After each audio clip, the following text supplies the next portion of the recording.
മക്കര saint Joseph theatres അവതരിപ്പിക്കുന്ന രണ്ടാമത് Bible നാടകം തിരുക്കുടുംബ പാലകൻ.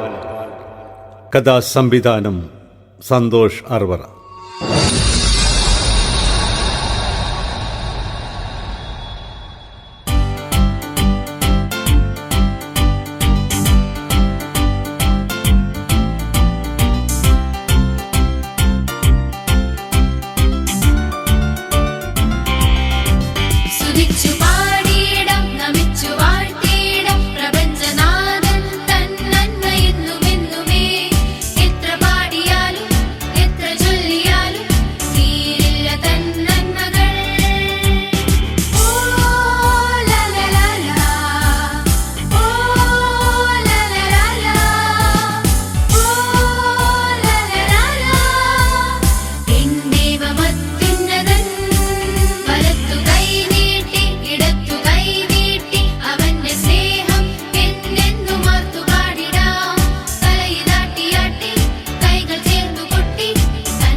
ദൈവസ്തുതി, ദൈവസ്തുതി. ഇത് മാത്രമേ ഇവിടെ കേൾക്കാനുള്ളൂ. മേഘങ്ങളിൽ മറിഞ്ഞിരിക്കുന്നവനെ ഇതുവരെ കാണാൻ പറ്റിയിട്ടില്ല. പിന്നെ എന്തിനു നാം അവനെ സ്തുതിച്ചുകൊണ്ടിരിക്കുന്നു?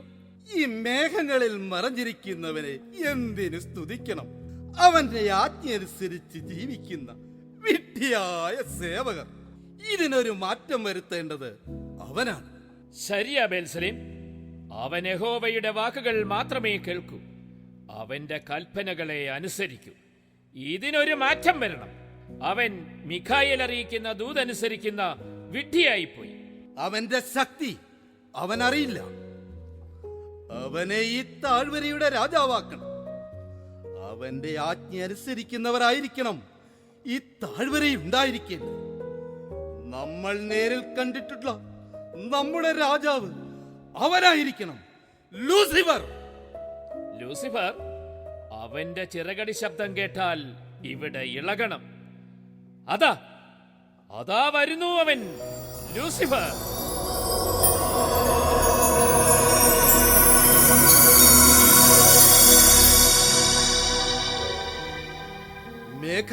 താഴ്വരയുടെ രാജാവ് ലൂസിഫർ, നീ ചിറക് വിരിച്ചാൽ സപ്തസ്വരങ്ങൾ അലയടിക്കും. വൈഡൂര്യങ്ങളാലും മുത്തുകളാലും അലങ്കൃതമായ ഈ രാജ്യത്തിന്റെ രാജാവ് ലൂസിഫർ നീണാൾ വാഴട്ടെ. നിങ്ങൾക്കിതെന്തു പറ്റി? യഹോവയെ സ്തുതിക്കേണ്ട നാവുകൊണ്ട് നിങ്ങൾ എന്നെ പുകഴ്ത്തുന്നു. ഞാൻ ഈ രാജ്യത്തിന്റെ രാജാവല്ല, ഇത് നോക്കാൻ ഏൽപ്പിച്ചവന്റെ ദാസൻ. ലൂസിഫർ, നിങ്ങൾ ഇനിയും ഈ വിഡ്ഢിവേഷം അണിയരുത്. ഈ താഴ്വരയിൽ നിങ്ങളുടെ ആജ്ഞ അനുസരിച്ച് കഴിയുന്ന എത്രയോ പേരുണ്ട്. എന്തേ നിങ്ങൾ ഇങ്ങനെ സംസാരിക്കുന്നു? ഞാൻ ഈ രാജ്യത്തിന്റെ കാവൽക്കാരൻ, യഹോവയുടെ ആജ്ഞ അനുസരിച്ച് ജീവിക്കുന്ന ഒരു എളിയ ദാസൻ. നിങ്ങൾ എനിക്കല്ല സ്തുതി പാടേണ്ടത്. നമ്മുടെ യഹോവയ്ക്ക് സ്തുതികളാലും ആരാധനയാലും നിറയേണ്ട ഇവിടം ഇന്നെന്തേ നിശബ്ദമായിരിക്കുന്നു? ഞാനാ നിർത്തിച്ചത്. നിങ്ങൾക്കറിയില്ലേ ഈ താഴ്വര യഹോവയെ സ്തുതിക്കാനുള്ള സ്ഥലമാണെന്ന്? അവനെ എല്ലാ സമയവും സ്തുതിക്കുക എന്നുള്ളതാണ് നമ്മുടെ നിയോഗം. നിയോഗം? എന്ത് നിയോഗം?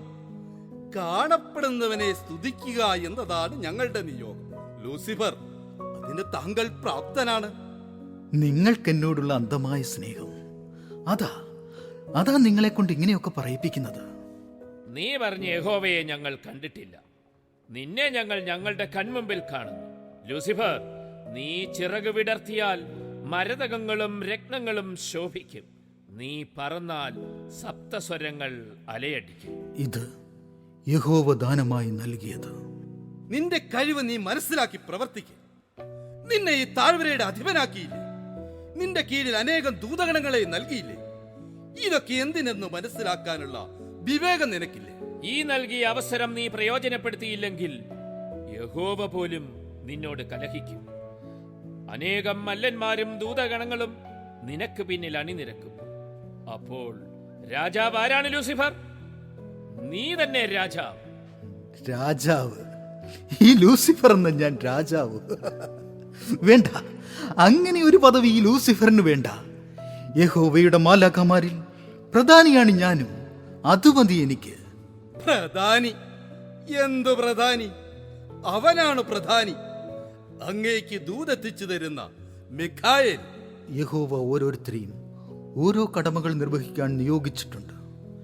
മിഖായേലിനെ ഏൽപ്പിച്ച ജോലി അദ്ദേഹം നിർവഹിക്കുന്നു. താങ്കൾ അതും പറഞ്ഞ് ഇവിടെ കഴിഞ്ഞു.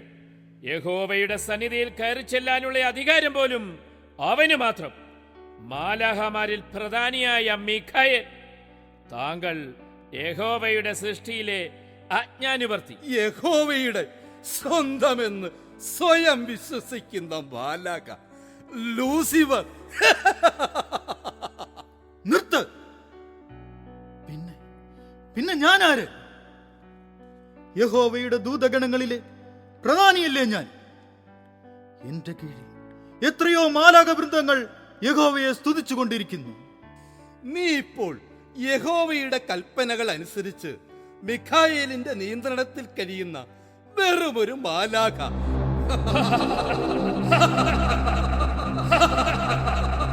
നിർത്ത് നിങ്ങളുടെ ഈ അട്ടഹാസം. എനിക്ക് വേണം അധികാരം. മിഖായേലിനേക്കാൾ ഉയർന്ന സ്ഥാനം, പദവി, രാജാവ്. ഈ മേഘത്താഴ്വരയുടെ രാജാവ്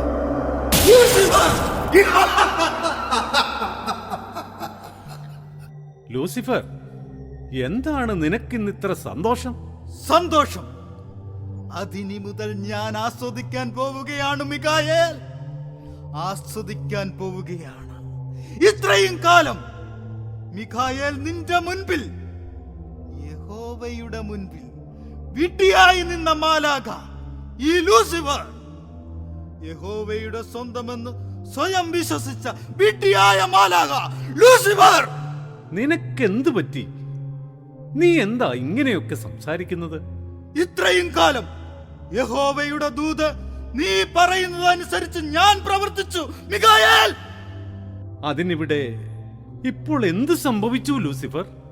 എന്റെ കൺമുമ്പിൽ പെടാതെ മേഘങ്ങളിൽ മറഞ്ഞിരിക്കുന്ന യഹോവയെ എനിക്കിനി കാണണം, കാണണം മിഖായേൽ. നീ എന്താ പറയുന്നത്?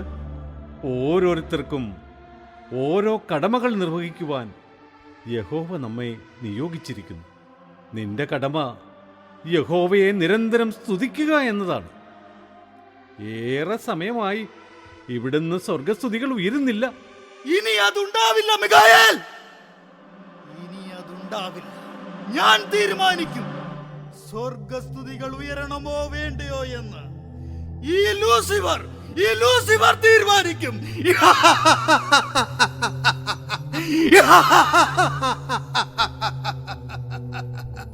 നീ കടുത്ത തീരുമാനങ്ങൾ എടുക്കരുത്. യഹോവയുമായി കലഹിക്കരുത്. അത് നിനക്ക് നാശം വിതയ്ക്കും. നാശം? എന്ത് നാശം? ഇത്രയും നാൾ അവനെ കാണാതെ അവന്റെ വാക്കനുസരിച്ച് അവന് വേണ്ടി സ്തുതികൾ അർപ്പിച്ച മാലാഖ ഞാൻ ഈ ദൂതഗണങ്ങളുടെ മുൻപിൽ അപകാശനായില്ലേ മിഖായേൽ? ഇങ്ങനെയൊന്നും ചിന്തിക്കരുത് ലൂസിഫർ. നീ യഹോവയ്ക്ക് പ്രിയപ്പെട്ടവനാണ്. നീ യഹോവയുമായി കലഹിക്കാൻ ആരൊക്കെയോ നിന്നെ പ്രേരിപ്പിക്കുന്നു. മിഖായേൽ, നിങ്ങൾ ഞങ്ങളെയാണോ ഉദ്ദേശിക്കുന്നത്? നല്ലത് ചിന്തിപ്പിക്കുന്ന സുഹൃത്തുക്കൾ നമുക്കില്ലെങ്കിൽ നമ്മൾ നാശത്തിലെത്തിച്ചേരും. ഒരുവനെ നല്ലവനാക്കാനും മോശക്കാരനാക്കാനും സുഹൃത്തുക്കൾക്ക് സാധിക്കും. നീ ഞങ്ങളെ തമ്മിൽ തെറ്റിക്കാനാണോ വന്നിരിക്കുന്നത്? ഞാൻ ആരെയും തെറ്റിക്കാനോ മോശക്കാരനാക്കാനോ അല്ല വന്നിരിക്കുന്നത്. ഓരോരുത്തരും അവനവന്റെ മനസ്സാക്ഷിക്കനുസരിച്ച് വിവേകത്തോടെ പെരുമാറുക. ലൂസിഫർ, ഞാൻ മറ്റൊരു കാര്യം നിന്നെ അറിയിക്കാനാണ് എത്തിയിരിക്കുന്നത്. യഹോവ മഹത്തായ ഒരു സൃഷ്ടി നടത്താൻ പോകുന്നു. ആകാശവും ഭൂമിയും ചന്ദ്രതാരങ്ങളെയും പക്ഷിമൃഗാദികളെയും സൃഷ്ടിച്ചു. ഋതുക്കളും കാലങ്ങളും അടയാളപ്പെടുത്തി. ഇനിയും എന്ത് സൃഷ്ടി! യഹോവ ഇതെല്ലാം സൃഷ്ടിച്ചെങ്കിലും അവിടുത്തെ മനസ്സ് പൂർണ്ണമായില്ല. അവൻ തന്റെ ഛായയിലും സാദൃശ്യത്തിലും മനുഷ്യനെ സൃഷ്ടിക്കാൻ പോകുന്നു. ആ സൃഷ്ടി പൂർത്തിയാകുമ്പോൾ നമ്മൾ അവരെ വണങ്ങി ആദരവ് പ്രകടിപ്പിക്കണം. ഇതാണ് ദൈവകൽപ്പന. മനുഷ്യനെയോ? അതെ, മനുഷ്യർക്കായി കിഴക്ക് ഫലസമൃദ്ധമായ ഏദൻ തോട്ടം ഒരുക്കപ്പെട്ടു കഴിഞ്ഞു. എന്നെ ഈ ദൂത് അറിയിക്കാനാണ് ഇപ്പോൾ ഞാനിവിടെ എത്തിയത്. ലൂസിഫർ, നീ അഹങ്കാരം വെടിഞ്ഞ് ദൈവത്തെ സ്തുതിക്കുക.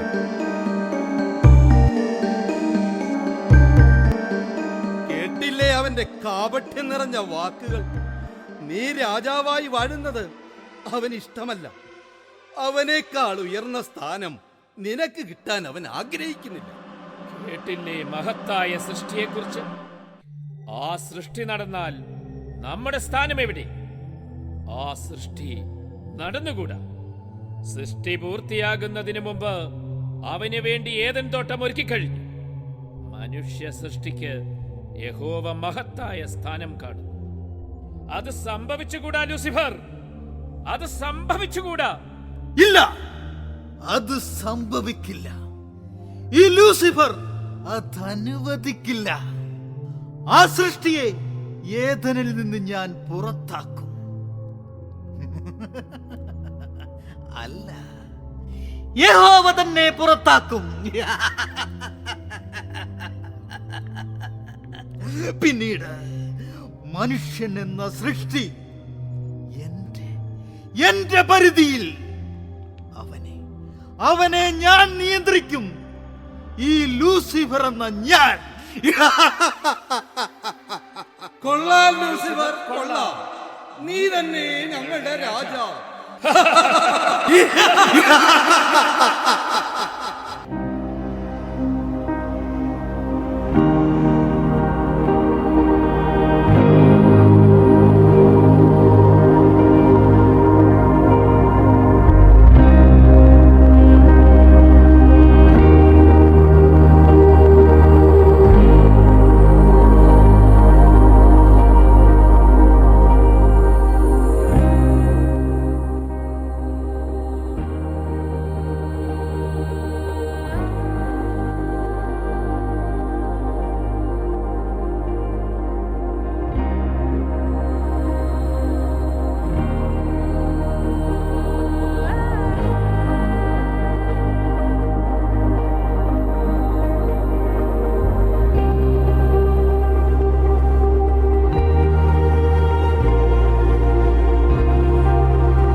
ഞാൻ ലൂസിഫർ, ഇരുട്ടിനെ പ്രണയിക്കുന്നവൻ, അനേകം ദൂതഗണങ്ങളുടെയും മല്ലന്മാരുടെയും അധിപൻ, മരണമില്ലാത്തവൻ, നരകത്തിന്റെ കാവൽക്കാരൻ Lucifer.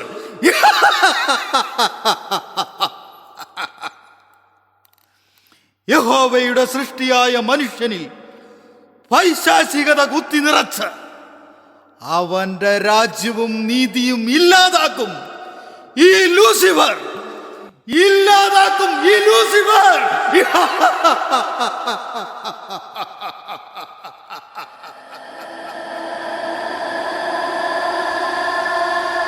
Ding-dong, I know you can hear me. Open up the door, I only wanna play a little. Ding-dong, you can't keep me waiting. It's already too late for you to try and run away.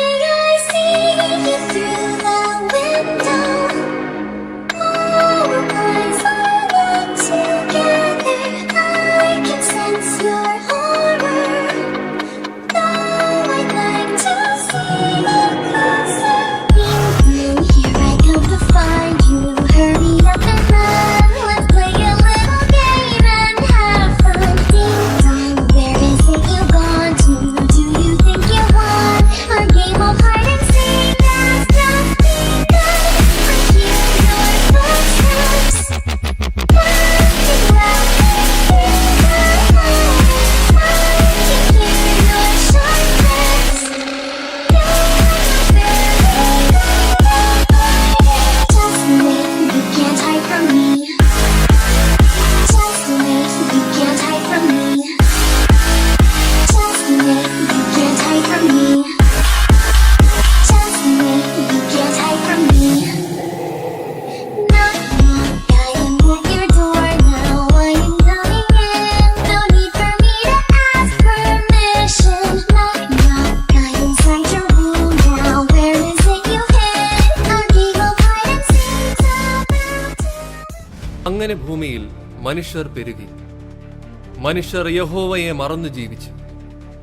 യഹോവ പല സമയങ്ങളിൽ പല പ്രവാചകന്മാരിലൂടെ മുന്നറിയിപ്പുകൾ നൽകി. പ്രവാചകന്മാരുടെ വാക്കുകൾ അവർ ഉൾക്കൊണ്ടില്ല. പാപത്തിൽ മുഴുകിയ മനുഷ്യനെ രക്ഷിക്കാൻ യഹോവ തന്റെ പുത്രനെ ലോകത്തിലേക്ക് അയക്കുവാൻ തീരുമാനിച്ചു. അവന് കാവലാകാൻ ദാവീദിന്റെ വംശത്തിൽപ്പെട്ടവനായ ജോസഫിനെ തിരഞ്ഞെടുത്തു. തന്റെ വളർത്തുപുത്രനെ സ്നേഹിക്കുകയും അവന് ജന്മം നൽകിയ മറിയത്തിനു വേണ്ടി ജീവിതം മാറ്റിവെക്കുകയും ചെയ്ത വിശുദ്ധ യോസേഫ്, തിരുക്കുടുംബ പാലകൻ.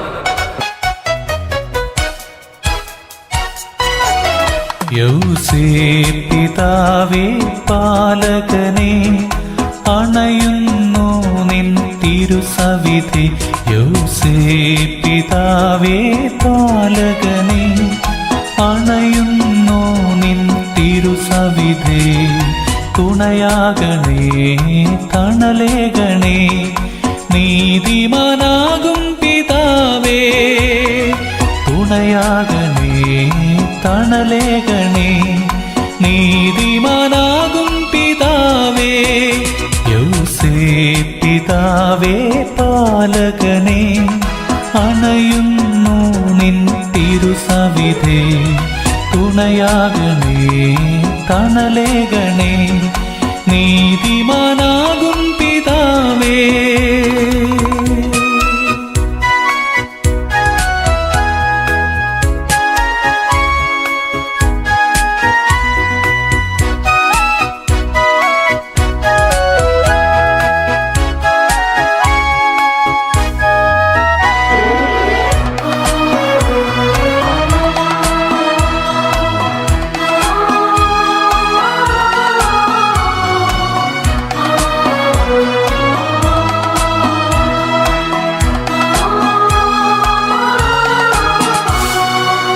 ഘോരമായ പീഡകളിൽ, ജീവനാശഭീതികളിൽ, ഘോരമായ പീഡകളിൽ, ജീവനാശഭീതികളിൽ യേശുനാഥനു കാവലായി കൂടെ നിന്നവനേ. യേശു യേശുനാഥനു കാവലായി കൂടെ നിന്നവനേ.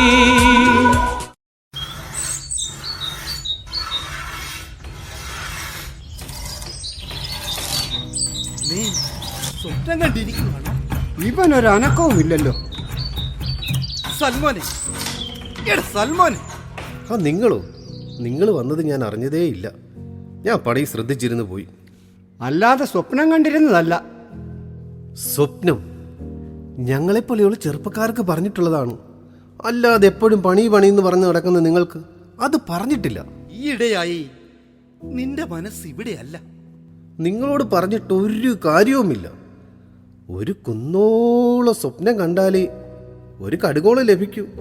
അതെങ്ങനെ? പണിയണം, കഴിക്കണം, കിടക്കണം, ഈ വിചാരമേ ഉള്ളൂ. എടാ, നിന്നെ പോലെ സ്വപ്നം കണ്ടിരുന്നാൽ കുടുംബം പട്ടിണിയാവും. ആശാൻ പറഞ്ഞ ജോലി തീർക്കാൻ നോക്കേ. അല്ലെങ്കിൽ ആശാൻ കടുകിന്റെ കൂടെ എണ്ണയിലിട്ട് നിന്നെ വറുത്തെടുക്കും. ഒരു ചെറുപ്പക്കാരന്റെ ഹൃദയവിധം മനസ്സിലാക്കാൻ കഴിവില്ലാത്ത കൂട്ടുകാർ. എന്റെ മനസ്സിൽ ഇപ്പോഴും ആ ദേവാലയമുറ്റത്ത് കണ്ട പെൺകുട്ടിയുടെ പുറകെയാ. എന്റെ മനസ്സ് പാറി പാറി പറന്നു പോവുക. ഗുരുവിന്റെ കയ്യിൽ നിന്നൊന്ന് കിട്ടുമ്പോൾ മനസ്സിങ്ങ് വന്നോളൂ. നിന്നോട് ആ മേശയുടെ കാലുകൾ ശരിയാക്കി വെക്കണമെന്ന് പറഞ്ഞതല്ലേ? ഞാൻ മേശയുടെ കാലുകൾ ഉരുമിരുമി ഇരുന്നപ്പോൾ അറിയാതെ ആ ദേവാലയമുറ്റത്തേക്ക് പോയതാ. ആരുടെ കാര്യമായി പറയുന്നത്? ഓ, ആ ദേവാലയത്തിൽ ശുശ്രൂഷ ചെയ്യുന്ന മറിയത്തിന്റെ കാര്യമാണ്. പ്രധാന പുരോഹിതന്റെ തല്ല് കിട്ടുന്നത് വരെ ഇവനിങ്ങനെ പാറി പാറി നടക്കും. അല്ല, ഗുരുവിനെ രാജകൊട്ടാരത്തിലേക്ക് വിളിപ്പിച്ചല്ലോ. അതെ, കഴിഞ്ഞ പണിയിൽ എന്തെങ്കിലും അപാകത കണ്ട് കാണും. ഗുരു ജീവനോടെ വരുമോ ഇല്ലയോ? മിണ്ടാതിരിയുടെ ദുഷ്ടജീവി. അദ്ദേഹത്തിന്റെ കാരുണ്യം കൊണ്ടാണ് നമ്മൾ കഴിഞ്ഞു പോകുന്നത്. യഹോവേ, ഗുരുവിനെ കാത്തോണേ. അദ്ദേഹത്തെ തലയില്ലാതെ കാണാൻ അറു ബോറ. ഇടാ, നിന്നെ ഞാൻ അതല്ലെന്നേ, ഹെറോദോസ് രാജാവൻ എന്തെങ്കിലും ചെയ്യുന്നതിൽ ഇഷ്ടപ്പെട്ടില്ലെങ്കിൽ തലവെട്ടിക്കളയുന്നതാ ഹോബി. അതുകൊണ്ട് പറഞ്ഞതാ. ഇവന്മാർ നേരെ ജോബെ സ്വപ്നം കാണാൻ സമ്മതിക്കില്ല. നമ്മുടെ ജീവിതം ഇവിടെ ഉരുമി ഉരുമി തീരും. നേരെ ചൊവ്വേ പണി ചെയ്യാൻ നോക്കും. സ്വപ്നം കാണുന്ന പെണ്ണിന് ചെലവിന് കൊടുക്കണ്ടേ? അങ്ങേ എന്തിനാ കൊട്ടാരത്തിലേക്ക് വിളിപ്പിച്ചത്? ഭാഗ്യം. ശരീരത്തിലെ എല്ലാ ഭാഗങ്ങളും ഉണ്ട്. ഞാൻ ഓർത്തു എന്തോ പണി പാളി, പണി തരാൻ വിളിപ്പിച്ചതാന്ന്. അതേടാ സൽമോനെ, പണി തരാൻ വിളിപ്പിച്ചതാ.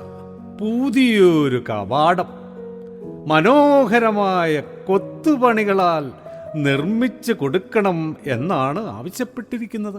അപ്പോൾ ഈ തവണത്തെ പണി കഴിയുമ്പോൾ നമ്മുടെ തല കവാടത്തിന് മുകളിൽ. നിന്നെ കൊണ്ടുപോയാൽ അത് സംഭവിക്കും.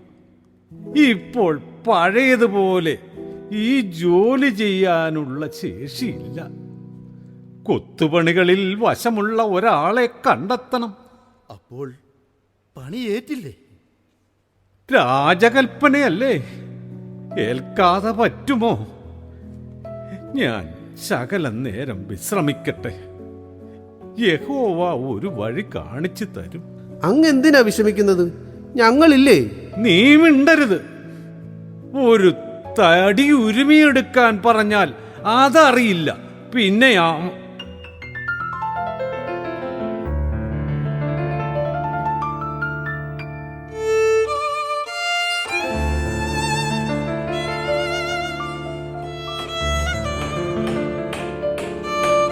സഹോദരന്മാരെ, നിങ്ങളുടെ ഈ ജോലി സ്ഥലത്ത് എനിക്ക് കൂടി ഒരു ജോലി തരാമോ?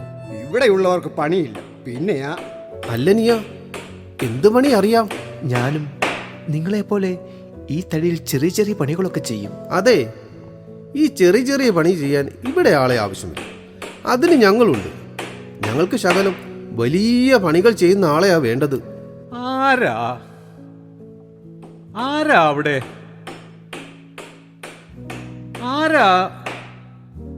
ആരാ നിങ്ങൾ? പണി അന്വേഷിച്ചു വന്നതാ. കുഞ്ഞേ, ഇപ്പോൾ നിനക്കിവിടെ ചെയ്യാൻ പറ്റുന്ന പണിയില്ല. ഇപ്പോൾ കിട്ടിയിരിക്കുന്ന ജോലി കൊത്തുപണികൾ ചെയ്യേണ്ടതാണ്. അത് നിനക്ക് വശമുണ്ടോ? എനിക്ക് കൊത്തുപണികൾ ചെയ്യുന്നതാണ് ഇഷ്ടം. കൊട്ടാരത്തിലാണ് ജോലി.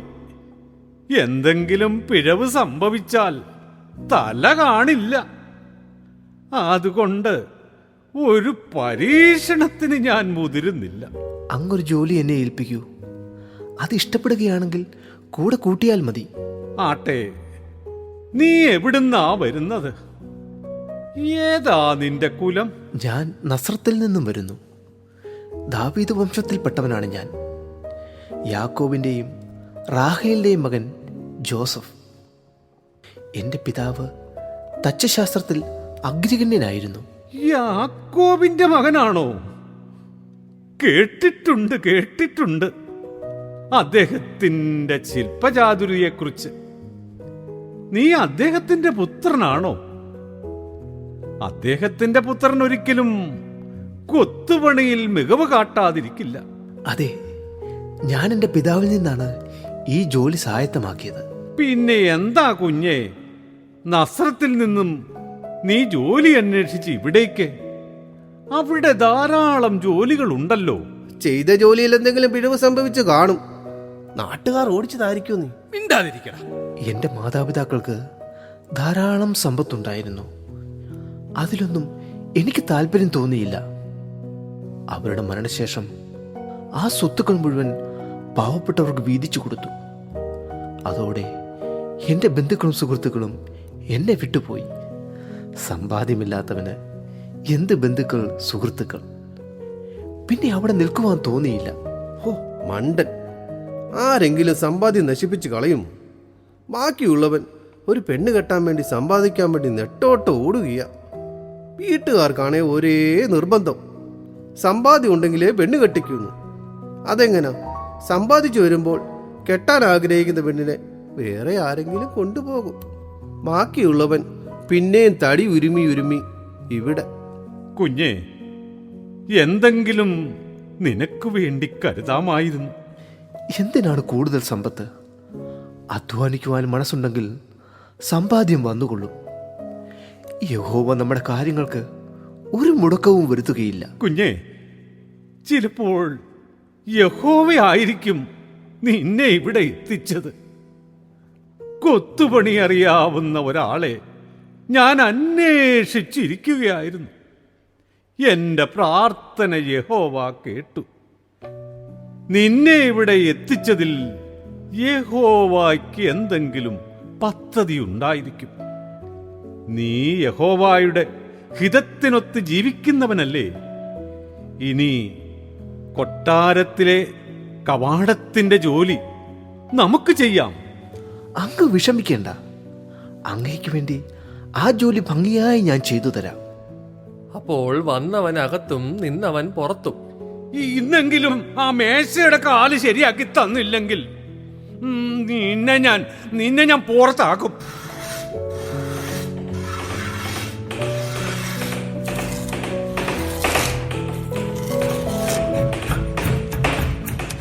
സൽമോനെ, നീ പണി തീർക്കാൻ നോക്ക. ഇവനതെന്തിരിപ്പാ? ഇവന്റെ സ്വപ്നം കാഴ്ച ഇതുവരെ കഴിഞ്ഞില്ലേ? സുന്ദരിയായ അവളെ എനിക്ക് വിവാഹം കഴിക്കണം. അറിഞ്ഞില്ലേ മഹാപുരോഹിതൻ ജോബാസിന്റെ വിളംബരം? ദാവീദ് വംശത്തിൽപ്പെട്ട പുരുഷനെ കൊണ്ടും മറിയത്തെ വിവാഹം കഴിക്കാൻ ആഗ്രഹിക്കുന്നു. അതിനാൽ ദാവീദ് വംശത്തിൽപ്പെട്ടവരിൽ വിവാഹം കഴിക്കാൻ ആഗ്രഹിക്കുന്നവർ ഓരോ ഒലിവിൻ ചില്ലയിൽ പേരെഴുതി ദേവാലയത്തിൽ സമർപ്പിക്കണം. ഏതായാലും ജോസഫ്, നീ കൂടെ വാ. നീയും ദാവീദ് വംശത്തിൽപ്പെട്ടവനല്ലേ? ചുമ്മാതാണെങ്കിലും എൻ്റെ കൂടെ ഒരു കൂട്ടിന് വാ. എനിക്കിപ്പോൾ ഇതിലൊന്നുമല്ല ശ്രദ്ധ. നമ്മൾ ഏറ്റെടുത്തൊരു ജോലിയുണ്ട്, അത് ഭംഗിയായി ചെയ്തു കൊടുക്കണം. കുഞ്ഞേ, ജോലി മാത്രം മതിയോ? നിനക്കൊരു ജീവിതം കൂടി വേണ്ടേ? കേട്ടിടത്തോളം ഇത് നല്ല ആലോചനയാണ്. നീ കൂടി ചെല്ലേ. അങ്ങ് വിഷമിക്കരുത്. എൻ്റെ പിതാവ് പറഞ്ഞിട്ടുണ്ട്, നീയായി ഒരു സ്ത്രീയുടെയും കണ്ണീർ ഈ ഭൂമിയിൽ വീഴ്ത്തരുതെന്ന്. അതുകൊണ്ട് ഞാനൊരു ബ്രഹ്മചാരിയായി കഴിയുവാൻ ആഗ്രഹിക്കുന്നു. ബ്രഹ്മചര്യം അത്ര മോശമായ ജീവിതമൊന്നുമല്ല. പക്ഷേ നീ ഒരു കുടുംബജീവിതം നയിക്കുന്നതായിരിക്കും നല്ലത്. എന്തും പങ്കുവയ്ക്കുവാനുള്ള മനസ്സ്, മറ്റുള്ളവരെ മനസ്സിലാക്കാനുള്ള കഴിവ്, ഇതൊക്കെ ഒരു കുടുംബജീവിതത്തിന് ആവശ്യമാണ്. അത് നിനക്കുണ്ട്. പ്രത്യേകിച്ചും മറിയത്തെ പോലെ ഒരു പെൺകുട്ടിയെ നിന്റെ ഭാര്യയായി കിട്ടുക എന്ന് പറഞ്ഞാൽ മഹാഭാഗ്യമാണ്. നിങ്ങളുടെ സംസാരം കേട്ടാ തോന്നും ജോസഫിന് ഇപ്പോൾ തന്നെ മറിയത്തെ കെട്ടിച്ചു കൊടുക്കുന്നു. നീ എന്തിനാ വിഷമിക്കുന്നത്? ഓരോ നെൽമണിയും ആർക്കെന്ന് യഹോവ നിശ്ചയിച്ചിട്ടുണ്ട്. ഇതേ നെന്മണിയല്ല, നല്ല വിളഞ്ഞ ഗോതമ്പ് മണിയാ. ഇവന്റെ ഒരു കാര്യം സൽമോൻ, നമ്മൾ കാരണം ഒരു സ്ത്രീയുടെയും കണ്ണീർ വീഴുവാൻ ഇടയാവരുത്. അധ്വാനിച്ച് അവളെ പോറ്റുവാനുള്ള കഴിവ് നമുക്കുണ്ടോ എങ്കിൽ മാത്രം വിവാഹം കഴിക്കുക. പുറമെയുള്ള മോടി കണ്ട് വിവാഹം കഴിക്കുകയും പിന്നീട് വലിച്ചെറിയുകയും ചെയ്യുന്നവൻ പുരുഷനല്ല. നിന്റെ ഒരു വേദാന്തം പറിച്ച് വരുന്നുണ്ടോ? ഞാൻ പേര് കൊടുക്കാൻ പോവുക. ഞാനില്ല എന്ന് പറഞ്ഞില്ലേ? ജോസഫ്, നീ കൂടി പോകണം. ഞങ്ങളുടെ ഒരു ആഗ്രഹമാണ്. പിന്നെ പ്രധാന പുരോഹിതന്റെ കൽപ്പന ധിക്കരിച്ചു ഒന്നും വേണ്ട. മതി പണിതത്. പോയി ശുദ്ധി വരുത്തി ഇവന്റെ കൂടെ ദേവാലയത്തിലേക്ക് ചെല്ല്. ഇത് കണ്ടോ ഈ നാണയങ്ങൾ? മറിയത്തെ വിവാഹം കഴിച്ച ശേഷം പലയിടത്തും കറങ്ങാൻ പോകാൻ വേണ്ടി ഞാൻ സമ്പാദിച്ചതാ. ജോസഫ്, നീ കൂടെ വാ. പ്രധാന പുരോഹിതൻ എന്റെ വിവാഹം നടത്തി തരികയാണെങ്കിൽ ഒരു സാക്ഷിയായി നിനക്ക് നിൽക്കാം. ദാവീദ് വംശജൻ പ്രധാന പുരോഹിതന്റെ വാക്ക് കേട്ടില്ല എന്ന പരാതിയും വരില്ല. നിനക്ക് വേണ്ടി ഒരു ഒലിവിൻ ചുള്ളി പേരെഴുതി ഞാനും എടുത്തിട്ടുണ്ട്. ഇവന്റെ ഒരു കാര്യം. ശരി, ഞാൻ വരാം.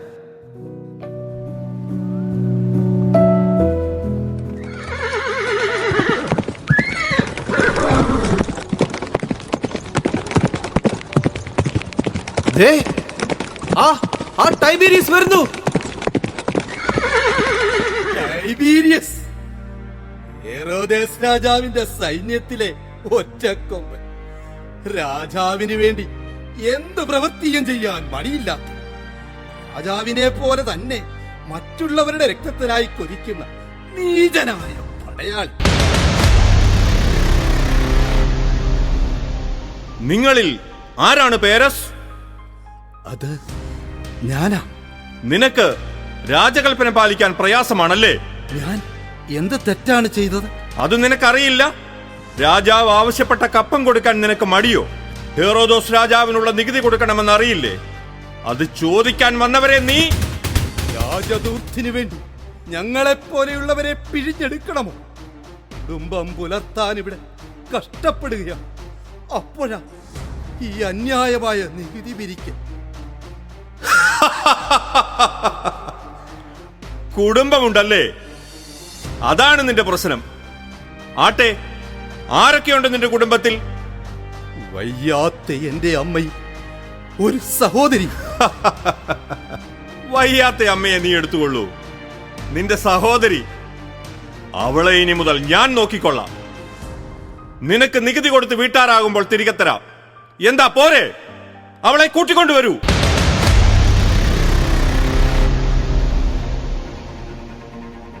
കുടുംബം പോറ്റാൻ നിവൃത്തിയില്ലാത്തവൻ, നീ വിഷമിക്കേണ്ട. ഇവളെ ഞാൻ പോറ്റിക്കൊള്ളാം, എന്റെ അടിമയായി. ഇവളെ എനിക്ക് വേണ്ട, പക്ഷെ നികുതി പണം അതെനിക്ക് വേണം. അത് കിട്ടുന്നത് വരെ ഇവളെന്റെ അടിമ. എന്താണ് ടൈബീരിയസ്? സ്ത്രീകളോട് പരാക്രമം കാണിക്കരുത്. അങ്ങ് ഹെറോദേസ് രാജാവിന്റെ പടയാളികളിൽ പ്രധാനിയല്ലേ? നീ ആരാണ്?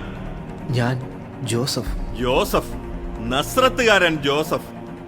രാജാവ് നൽകിയ സ്വർണ്ണ നാണയങ്ങൾ വേണ്ടെന്ന് വെച്ച് ആ പണം ഒരടിമയുടെ സ്വാതന്ത്ര്യത്തിനായി തിരികെ കൊടുത്തവൻ. ജോസഫ്, നീയാ ഇപ്പോൾ കൊട്ടാരത്തിലെ സംസാര വിഷയം. ഞാൻ രാജാവിന്റെ മുമ്പിൽ ആളാകാൻ ചെയ്തതല്ല. എന്റെ സഹോദരന്റെ കഷ്ടപ്പാടുകളിൽ എനിക്ക് വിഷമം തോന്നി. സ്വർണ്ണ നാണയങ്ങൾ ഉപേക്ഷിച്ച് നിന്നെ കുറിച്ച് ഞാൻ അന്വേഷിച്ചു. നിന്റെ മാതാപിതാക്കളുടെ മരണശേഷം അവരുടെ സ്വത്ത് പാവപ്പെട്ടവർക്ക് ദാനമായി നൽകിയവൻ. അങ്ങനെ ബന്ധുക്കളും കൂട്ടുകാരും ഉപേക്ഷിച്ചു പോയവൻ ജോസഫ്.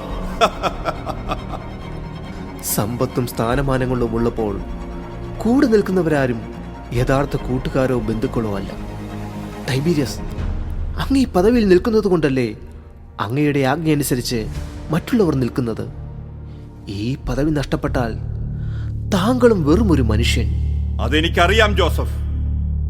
അതുകൊണ്ടല്ലേ ഈ അധികാരമുള്ളപ്പോൾ ഇവറ്റകളെ ഞാൻ ചവിട്ടി അരയ്ക്കുന്നത്. ഈ അധികാര സുഖം ഒരു ലഹരിയാ, ലഹരി. ഈ ചോരത്തിളപ്പിൽ പലതും നമ്മൾ ചെയ്തു കൂട്ടും. പക്ഷേ ഈ ചെയ്തു പോയ തെറ്റുകളോർത്ത് വിലപിക്കുന്ന കാലം വരും. ഈ ടൈബീരിയസ് ഒന്നിനെ കുറിച്ചും ആലോചിച്ചു ദുഃഖിക്കില്ല. കാരണം ഞാൻ ഹെറോദോസിന്റെ വിശ്വസ്തനാണ്. അതുകൊണ്ട് അദ്ദേഹത്തിന്റെ ആജ്ഞ അനുസരിച്ച് മാത്രമേ ഞാൻ ജീവിക്കൂ. രാജാവിന് വേണ്ടി എന്തും ഞാൻ ചെയ്യും. രാജാവിനെ പ്രീതിപ്പെടുത്തുക എന്നത് മാത്രമാണ് എന്റെ ചിന്ത. അങ്ങയുടെ ജോലി ചെയ്തുകൊള്ളൂ. എങ്കിലും അന്യായമായ രീതിയിലുള്ള ഈ പിരിവ്. എനിക്ക് ന്യായവും അന്യായവും കേട്ടിരിക്കാൻ സമയമില്ല പേരസ്. നീ പണം നൽകുന്നോ അതോ ഇവളെ ഞാൻ അടിമയായി കൊണ്ടുപോകണമോ? നീ തീരുമാനിക്ക. ജോസഫ്, ഇതാ ഈ പണം. ആ പണക്കൊതിയുടെ മുഖത്തെറിഞ്ഞു കൊടുക്ക്. സൽമോൻ, ഇത് ജോസഫ്, മടിക്കേണ്ട. നമ്മുടെ കൂട്ടുകാരനെ രക്ഷിക്കുക എന്നുള്ളതാണ് പ്രധാനം. പണം ആവശ്യ നേരത്ത് ഉപകരിക്കണം. അല്ലാതെ കൂട്ടിവെച്ചതുകൊണ്ട് എന്ത് പ്രയോജനം? സൽമോൻ, ഇതാ ടൈബീരിയസ്, നിങ്ങളുടെ പണം. ഇത് വാങ്ങി അവളെ മോചിപ്പിക്കൂ. ഒരു കുടുംബം പുലർത്തുവാൻ കഷ്ടപ്പെടുന്നവന്റെ വിയർപ്പുതുള്ളിയുടെ വിലയാണ് ടൈബീരിയസ് ഈ പണം. കുടുംബം പുലർത്താൻ നിവൃത്തിയില്ലാത്തവൻ എന്തിനമ്മയെയും സഹോദരിയെയും സംരക്ഷിക്കുന്നു? തൻ്റെ അമ്മയെയും സഹോദരിയെയും സംരക്ഷിക്കുക എന്നത് മകന്റെ കടമയാണ്. അവനാണ് യഥാർത്ഥ പോരാളി.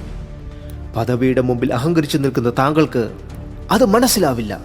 നിന്റെ അഹങ്കാരത്തിനുള്ള മറുപടി തരാൻ അറിയാൻ മേലാഞ്ഞിട്ടല്ല. രാജാവ് പോലും നിന്റെ ജോലിയിൽ ആകൃഷ്ടനായിരിക്കുന്നു.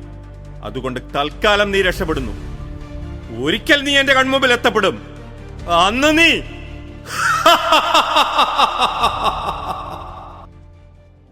ദുഷ്ടനായ ഒരു രാജാവും അതിന് ചേർന്ന ഒരു പടയാളിയും ഇവനൊക്കെ മുടി. അരുത്, നമ്മൾ ആരെയും ശപിക്കരുത്. ചിലപ്പോൾ ആ ശാപവാക്കുകൾ നമുക്ക് വിനയായിത്തീരും. ആ സമയം അവരുടെ മാനസാന്തരത്തിനായി പ്രാർത്ഥിക്കൂ. ചെയ്ത തെറ്റുകളോർത്ത് ദൈവസന്നിധിയിൽ വിലപിക്കാത്ത മനുഷ്യരില്ല. ഈ ദുരിതങ്ങളിൽ നിന്ന് എന്നു മോചനം കിട്ടും. നീ വിഷമിക്കാത്ത പേരസ്. ഈ ദുരിതങ്ങളിൽ നിന്ന് നമ്മെ രക്ഷിക്കുവാൻ യഹോവ തന്റെ പുത്രനെ അയക്കും.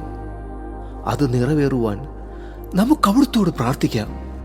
പ്രവാചകന്മാരുടെ ഈ സന്ദേശം കാതോർത്ത് കാത്തിരിക്കാൻ തുടങ്ങിയിട്ട് എത്ര കാലമായി.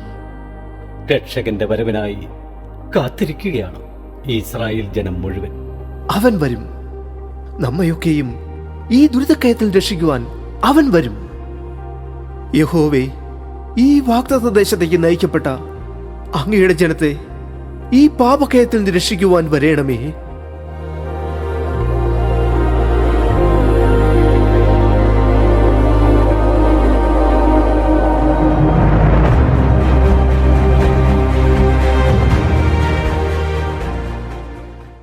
എലിസബത്ത്, ഇന്നാണ് നമ്മളുടെ മറിയത്തിനു വേണ്ടിയുള്ള പുരുഷനെ തിരഞ്ഞെടുക്കുന്ന ദിവസം. ധാരാളം ചെറുപ്പക്കാർ ദേവാലയ പരിസരത്തെത്തിയിട്ടുണ്ട്. അവരിൽ നിന്ന് വേണം മറിയത്തിന് അനുയോജ്യനായ ഭർത്താവിനെ തിരഞ്ഞെടുക്കേണ്ടത്. യഹോവയുടെ കടാക്ഷം മറിയത്തിന്മേലുണ്ട്.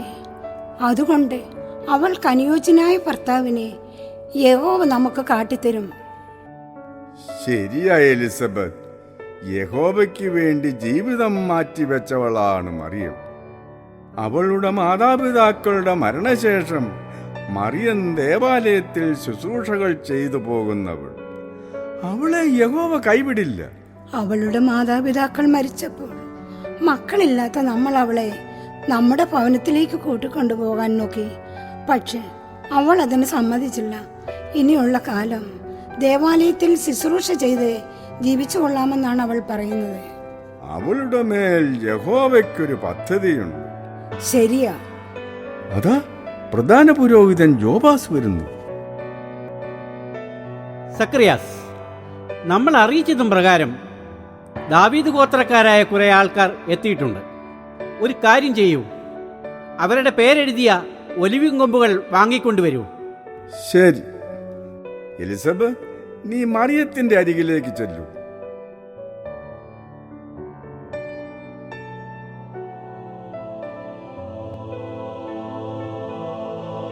യഹോവേ, നിന്റെ ഇഷ്ടത്തിനൊത്ത് ജീവിച്ച ഈ മകൾക്ക് നല്ലൊരു ഭർത്താവിനെ നിന്റെ കാരുണ്യത്താൽ അടയാളങ്ങളിലൂടെ നീ തെരഞ്ഞെടുക്കണമേ. സക്കറിയ, സക്കറിയ, ഇത് കണ്ടോ? യഹോവയുടെ കാരുണ്യത്താൽ അടയാളം നൽകപ്പെട്ടിരിക്കുന്നു. ദാവീദ് ഗോത്രത്തിൽപ്പെട്ട ജോസഫിന്റെ ഒലിയും കൊമ്പ് പൂത്തിരിക്കുന്നു. ജോസഫാണ് മറിയത്തിന്റെ ഭർത്താവ്. ഇതിൽ കൂടുതൽ എന്തടയാളമാണ് നമുക്ക് നൽകപ്പെടേണ്ടത്? ജോസഫ്, ദാവീദ് വംശജനായ ജോസഫ്, മറിയത്തിന്റെ ഭർത്താവ്. ജോസഫിനെ വിളിക്കൂ.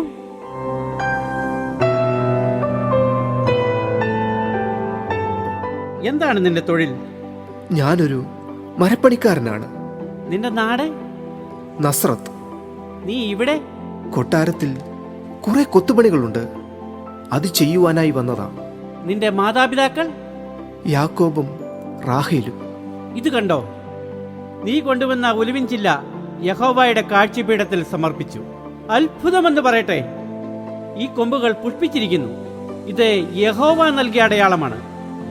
ജോസഫ്, നിന്നെ മറിയത്തിന്റെ ഭർത്താവായി തിരഞ്ഞെടുത്തിരിക്കുന്നു. എന്നെയോ? ഞാൻ എന്റെ സുഹൃത്തിന്റെ കൂടെ കൂട്ടിന് വന്നതാണ്. അവനാണ് ഈ ചില്ലയും അതിൽ എന്റെ പേരും നൽകിയത്. ഞാനിപ്പോൾ ഒരു വിവാഹത്തെക്കുറിച്ച് ചിന്തിച്ചിട്ടേയില്ല. മോനെ ജോസഫ്, നീ എന്താ പറയുന്നത്? യഹോവ കാട്ടിത്തന്ന ഈ അടയാളത്തിൽ നിന്ന് നീ മാറരുത്. അങ്ങനെ സംഭവിച്ചാൽ യഹോവയുടെ ക്രോധത്തിന് നീ പാത്രമാകും. ഒരു പെണ്ണിനെ പോറ്റുപോലുള്ള സമ്പാദ്യമോ സ്വന്തമായൊരു ഭവനമോ എനിക്കിപ്പോൾ ഇല്ല.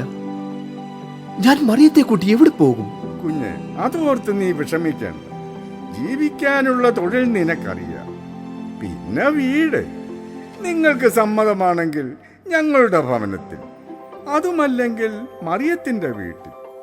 അവളുടെ മാതാപിതാക്കളുടെ മരണശേഷം ആ വീട് താമസമില്ലാതെ കിടക്കുകയാണ്. നിങ്ങൾക്ക് അവിടെ താമസിക്കാം. ശരിയാ, അത് മറിയത്തിനും സന്തോഷമായിരിക്കും. പുരോഹിത ശ്രേഷ്ഠരെ, ഇതാ ഞാൻ നിങ്ങളെ അനുസരിക്കുന്നു. മോശയുടെ നിയമങ്ങൾ പാലിച്ചും ദൈവഹിതം മനസ്സിലാക്കിയും ജീവിക്കുവാൻ ഞാൻ ആഗ്രഹിക്കുന്നു. സക്കറിയ, എങ്കിൽ മറിയത്തെ വിളിക്കൂ.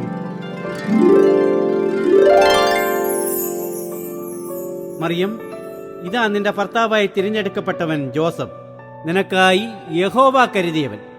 യഹോവേ, നീ എനിക്കായി തന്ന ഇവളെ ഇന്നു മുതൽ എൻ്റെ മരണം വരെ ഞാൻ സംരക്ഷിക്കും. എൻ്റെ അധ്വാനം ഇവളുടെ സംരക്ഷണത്തിനും സന്തോഷത്തിനും വേണ്ടിയായിരിക്കും. യാക്കോബിന്റെ മകനായ ജോസഫ്, മറിയത്തെ നിന്റെ ഭാര്യയായി നൽകപ്പെടുന്നു. യോവാക്കിമിന്റെയും അന്നയുടെയും മകളായ മറിയം, ജോസഫിനെ നിന്റെ ഭർത്താവായി സ്വീകരിക്കൂ. മറിയം, ഇതാ നിനക്കായി യഹോവ കണ്ടെത്തിയത്. ഇവന്റെ സന്തോഷത്തിനായി ഇനി നീ ജീവിക്കുക. യഹോവ ഞങ്ങൾക്കൊരു കുഞ്ഞിനെ നൽകിയില്ല, എങ്കിലും മറിയം, നീ ഞങ്ങളുടെ മകളാണ്. ജോസഫ്, ഇവളെ നിന്നെ ഏൽപ്പിക്കുന്നു. കൂട്ടരെ, ഈ വിവാഹ നിശ്ചയത്തിൽ നമുക്കും ഇവരോടൊപ്പം സന്തോഷിക്കാം.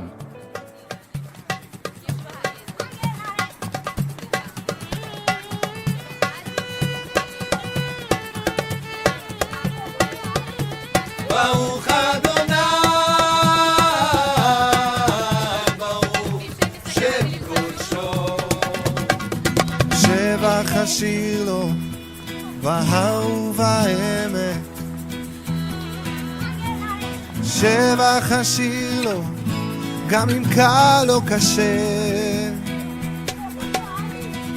שבח השיר לו לבד או ביחד,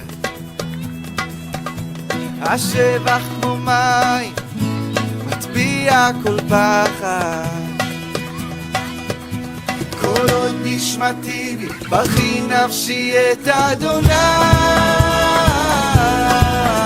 ואין שם קודשו ברוך אדוני, ברוך שם קודשו. שבח השיר בין אם טוב לי או רע, שבח השיר כי אתה בשליטה, שבח ונשק ולא סתם מילים, בשבח נריע עוד יפלו מבצרים. כל עוד נשמתי בי בכי נפשי את אדוני, שם קודשו ברוך אדוני, ברוך שם קודשו. אני לא אשתוק אלוהי אתה חי, איך לא אכריז את שמך, ברוך אדוני, ברוך שם קודשו.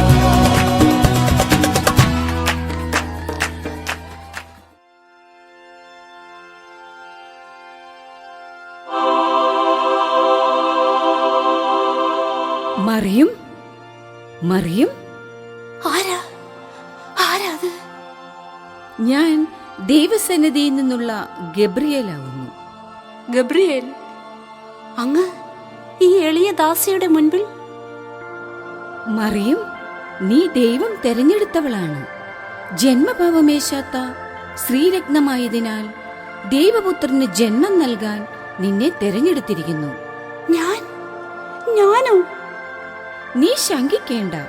ഈ ദൂത് നിന്നെ അറിയിക്കാനാണ് ഞാൻ എത്തിയത്. നീ പരിശുദ്ധാത്മാവിന്റെ കൃപാവരത്താൽ ഒരു പുത്രന് ജന്മം നൽകും. ആ പുത്രൻ ലോകരക്ഷകനായിരിക്കും. ഇത് എങ്ങനെ സംഭവിക്കും?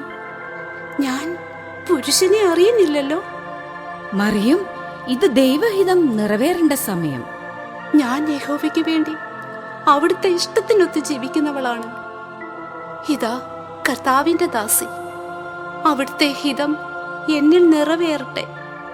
ലോകരക്ഷകന് പിറക്കാൻ അവന് ജന്മം നൽകാൻ തെരഞ്ഞെടുക്കപ്പെട്ടവൾ നീ. നീ സ്ത്രീകളിൽ അനുഗ്രഹീതയായിത്തീരും. യഹോവ നിന്നെ കാക്കട്ടെ.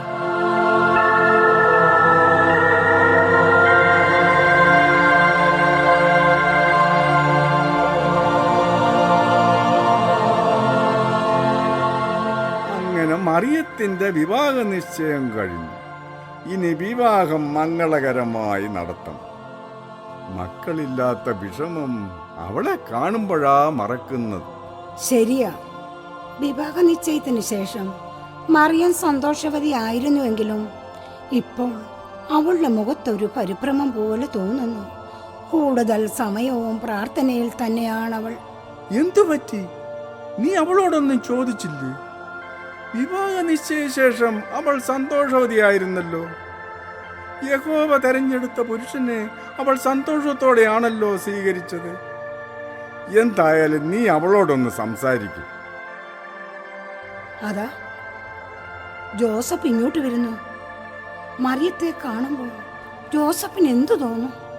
എലിസബത്ത്, നീ വിഷമിക്കാതെ. ഏതായാലും യഹോവ കൂട്ടിച്ചേർക്കാൻ തെരഞ്ഞെടുക്കപ്പെട്ടവരല്ലേ അവർ. അവർ തമ്മിൽ സംസാരിക്കുമ്പോൾ എന്തെങ്കിലും പ്രശ്നങ്ങളുണ്ടെങ്കിൽ അത് മാറിക്കൊള്ളും. തുറന്ന് സംസാരിച്ചാൽ തീരുന്ന പ്രശ്നങ്ങളെ ജീവിതത്തിൽ. മോനെ ജോസഫ്, എന്താ ഈ വഴി? ഇതുവഴി പോയപ്പോൾ കയറിയെന്നേയുള്ളൂ. എല്ലാവരെയും ഒന്ന് കാണാമെന്ന് കരുതി. അത് നന്നായി. ഞങ്ങൾക്കും സന്തോഷമായി. മറിയം ഇപ്പോൾ കൂടുതൽ സമയം പ്രാർത്ഥനയിലും ചിന്തയിലുമാണ്. എന്തൊക്കെയോ എപ്പോഴും ചിന്തിച്ചു കൊണ്ടിരിക്കുന്നത് കാണാം. മറിയം ദേവാലയത്തിൽ ശുശ്രൂഷ ചെയ്യുന്നവളല്ലേ? അപ്പോഴും അവൾ പ്രാർത്ഥനയിൽ തന്നെ ആയിരുന്നല്ലോ. ഞാൻ മറിയത്തോടൊന്ന് സംസാരിക്കട്ടെ. അതിനെന്താ മകനെ, പോയി സംസാരിച്ചിട്ട്.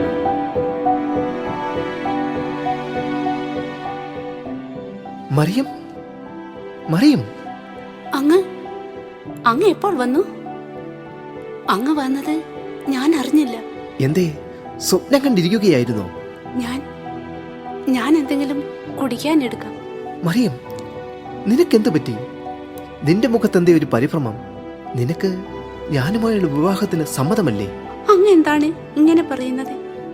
യഹോവയല്ലേ അങ്ങയെ എനിക്കായി തന്നത്.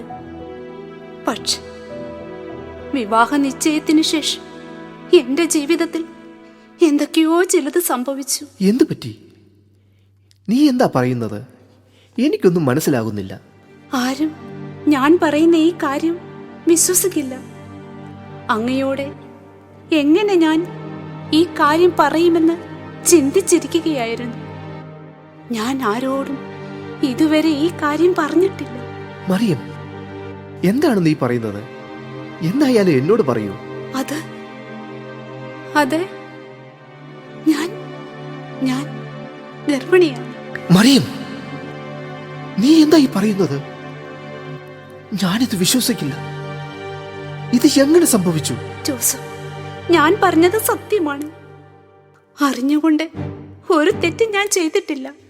മറിയം, നീ പറയുന്നത് ഇത് പുറം ലോകം അറിഞ്ഞാൽ ലഭിക്കുന്ന ശിക്ഷ നിനക്കറിയാമോ?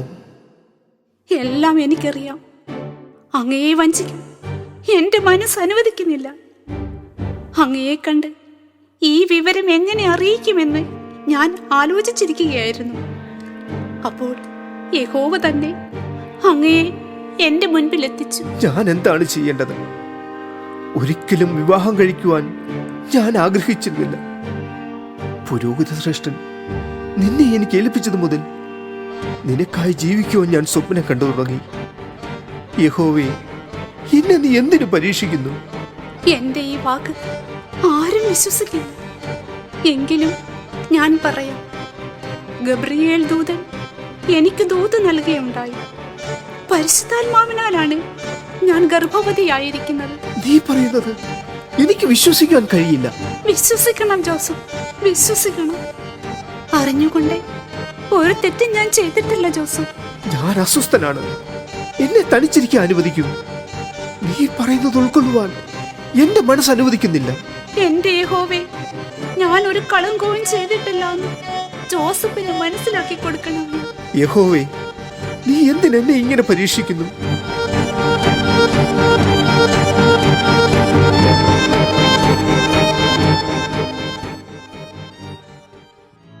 അങ്ങയുടെ ഹിതമെന്ന് വിശ്വസിച്ച് അങ്ങയുടെ ഇഷ്ടം നിറവേറ്റുവാൻ വിവാഹം വേണ്ട എന്ന് കരുതിയിരുന്ന എന്നെ വിട്ടു നൽകി. നിയമങ്ങളിൽ വ്യതിചലിച്ച ഇവളെ എങ്ങനെ എന്റെ ഭാര്യയായി സ്വീകരിക്കും? ഇല്ല, എനിക്ക് കഴിയില്ല. ഞാൻ അവളെ ഉപേക്ഷിക്കും. പുറം ലോകം അറിഞ്ഞാൽ അവളെ കല്ലെറിഞ്ഞു കൊല്ലും. ഹോ, എനിക്കത് ഓർക്കുവാൻ വയ്യ.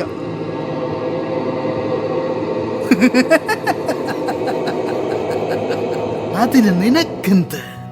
നീ എന്തിന് വിഷമിക്കുന്നു ജോസഫ്? നിനക്കറിയില്ലേ, തെറ്റ് ചെയ്തവൾ ശിക്ഷിക്കപ്പെടണം. അവളെ വിചാരണക്കായി ജനങ്ങളിലേക്ക് തള്ളിവിട് ജോസഫ്, തള്ളിവിട്. നിയമങ്ങൾ തെറ്റിച്ചാലുള്ള ശിക്ഷ അവൾ അറിയണം ജോസഫ്. നിന്നെ വഞ്ചിച്ചവളല്ലേ, അതിനുള്ള ശിക്ഷ അവൾ അനുഭവിക്കട്ടെ, അനുഭവിക്കട്ടെ ജോസഫ്.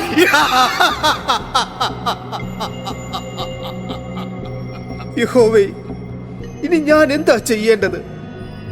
ഈ സങ്കടക്കടലിൽ നിന്ന് ഒരു മോചനം നീ കാട്ടിത്തരണമേ. എനിക്ക് മറിയത്തെ ഉപേക്ഷിക്കുവാൻ മനസ്സു തോന്നുന്നില്ല. അത്രമാത്രം ഞാൻ അവളെ സ്നേഹിക്കുന്നു. ഞാൻ എന്താണ് ചെയ്യേണ്ടതെന്ന് അങ്ങെനിക്കൊരു മാർഗം കാട്ടിത്തരണമേ. നീ എന്തിന് യഹോവയെ വിളിക്കുന്നു? മോശയുടെ നിയമങ്ങളിൽ നിന്ന് വ്യതിചലിച്ചവൾ, നിന്നെ വഞ്ചിച്ചവൾ, അവൾക്ക് വേണ്ടി യഹോവയുടെ മുൻപിൽ വിലപിക്കുന്നു.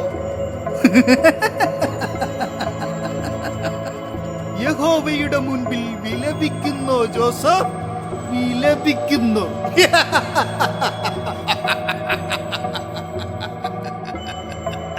നീ അവളെ മോശയുടെ നിയമപ്രകാരമുള്ള ശിക്ഷയ്ക്ക് വിട്ടുകൊടുക്ക് ജോസഫ്, വിട്ടുകൊടുക്ക്. വിട്ടുകൊടുക്ക്, വിട്ടുകൊടുക്ക് ജോസഫ്. ഇല്ല, ഞാനായിട്ട് അവളെ ശിക്ഷയ്ക്ക് വിട്ടുകൊടുക്കില്ല. ആരും അറിയാതെ അവളെ ഉപേക്ഷിക്കാം, അതാ നല്ലത്. എന്നിട്ട് ഈ ദേശം വിട്ടുപോകാം. ജോസഫ്, ജോസഫ്, ഞാൻ ദൈവസന്നിധിയിൽ നിന്നുള്ള കർത്താവിന്റെ ദൂതനാണ്. നീ മറിയത്തെ സംശയിക്കേണ്ട. അവൾ ഗർഭവതിയായിരിക്കുന്നത് പരിശുദ്ധാത്മാവിനാലാണ്. അവൾ ഒരു പുത്രന് ജന്മം നൽകും. നീ അവനെ ഈശോ എന്ന് പേരിടണം. അവനായിരിക്കും യഹൂദ ജനത കാത്തിരിക്കുന്ന ലോകരക്ഷകൻ. അവന് കാവലായി നീ അവളോടൊപ്പം ഉണ്ടായിരിക്കണം. മറിയം, ലോകരക്ഷകന്റെ അമ്മ മറിയം, എനിക്ക് മനസ്സിലാക്കാൻ കഴിയാതെ പോയല്ലോ. അമ്മയ്ക്കും രക്ഷകനും കാവലാകുവാൻ യഹോവേ, അങ്ങ് എന്നെ തിരഞ്ഞെടുത്ത് കാരുണ്യം കാണിച്ചിരിക്കുന്നു. യഹോവേ, അങ്ങേ നാമം വാഴ്ത്തപ്പെടട്ടെ.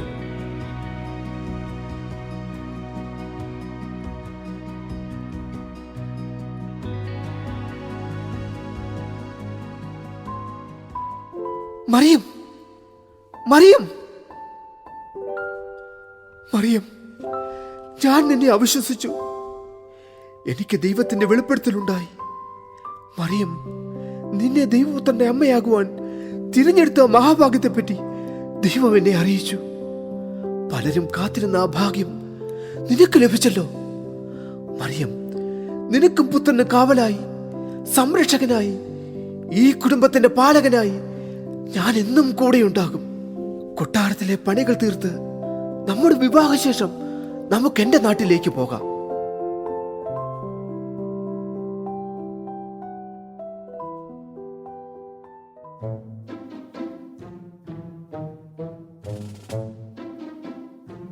ഈ രാജസിംഹാസനം തുടച്ച് ജീവിതം ഇവിടെ തീരുമെന്നാ തോന്നുന്നത്. എന്തിനും ഏതിനും രാജാവിന് എന്നെ വേണം. ഇതിനൊക്കെ കാരണം ആ ഞാനീ അമ്മായിയച്ഛനാണ്. മരുമോന് മേടിച്ച് തന്ന പണി ഇത് വല്ലാത്ത പണിയായിപ്പോയി. എന്റെ ഭാര്യയെ കണ്ടിട്ട് എത്ര നാളായി. ഈ ദേശം വാഴും മഹാരാജൻ ഹെറോദേസ് എഴുന്നള്ളുന്നു.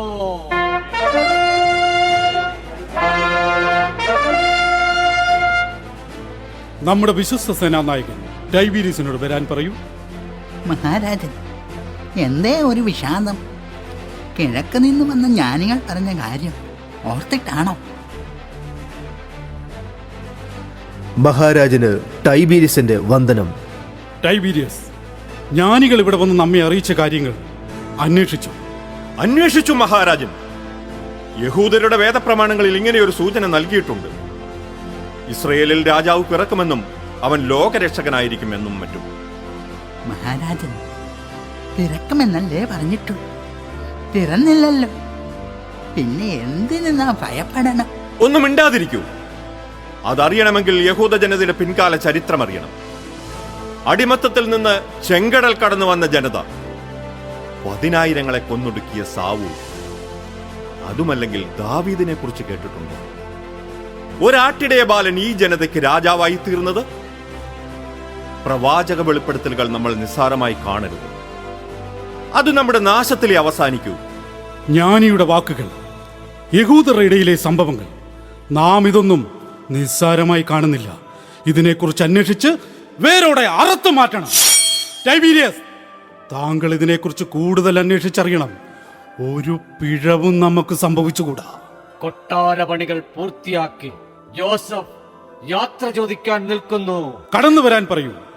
എവിടെ കൊട്ടാരം ജ്ഞാനി പൊത്തിഫർ? ഉടനെ നമ്മെ വന്ന് മുഖം കാണിക്കാൻ പറയൂ. വന്ദനം മഹാരാജൻ. ജോസഫ്, നസ്രത്തുകാരൻ ജോസഫ്, താങ്കൾക്ക് പോലും അറിയാത്ത അടിമയ്ക്ക് വേണ്ടി നാം നൽകിയ സ്വർണ്ണ നാണയങ്ങൾ ഉപേക്ഷിച്ചവൻ. നമ്മൾ അറിയാത്ത വ്യക്തികൾക്ക് വേണ്ടി അവരറിയാതെ സഹായം ചെയ്യുമ്പോഴല്ലേ യഹോവയുടെ സന്നിധിയിൽ കൃപ ലഭിക്കുന്നത്. നിന്റെ തത്വമൊന്നും എനിക്കറിയില്ല, പക്ഷേ നിന്റെ മരത്തടിയിലുള്ള കരവിരുത് അത് നമ്മെ ആശ്ചര്യപ്പെടുത്തുന്നു. അതൊന്നും ഈയുള്ളവന്റെ കഴിവല്ല, യഹോവയുടെ കൃപ. താങ്കളുടെ എളിമ നമ്മെ അതിശയിപ്പിക്കും. യഹോവ നൽകിയ കൃപയിൽ നാം എന്തിന് അഹങ്കരിക്കണം? അതെന്തുമാകട്ടെ, താമാൻ അതിങ്ങെടുക്കൂ. ഇതെന്റെ സമ്മാനമായി സ്വീകരിക്കും. എനിക്കറിയാം ജോസഫിന് ഇതിലൊന്നും ആഗ്രഹമില്ലെന്ന്. പക്ഷേ ഞാൻ ആഗ്രഹിച്ചതിലും ഭംഗിയായി, മനോഹരമായി പണികൾ പൂർത്തിയാക്കിയ നിനക്ക് നാം മനസ്സറിഞ്ഞു തരുന്ന സമ്മാനമാണിത്. ഇത് സ്വീകരിക്കണം. ഇതോടൊപ്പം നിന്റെ മനസ്സ് നിറയുന്ന മറ്റൊരു സമ്മാനവും കൂടി നാം നൽകുന്നു. നിനക്കായി ഒരടിമയെ കൂടി നാം സ്വതന്ത്രമാക്കുന്നു. നിനക്ക് സന്തോഷമായില്ലേ? സ്നേഹിക്കുന്നവർക്കും മനസ്സ് പറിച്ചു നൽകും ഈ ഹെറോദോസ് ചതിച്ചാൽ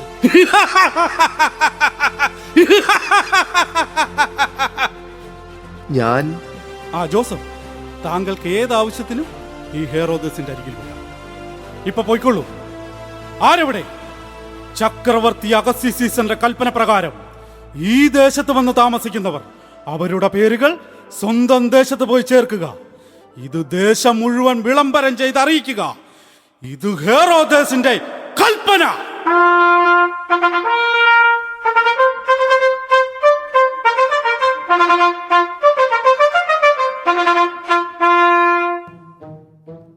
ഞാനിങ്ങൊരു അമ്മായൻ ഇവിടെങ്ങാനും കാണുമോ?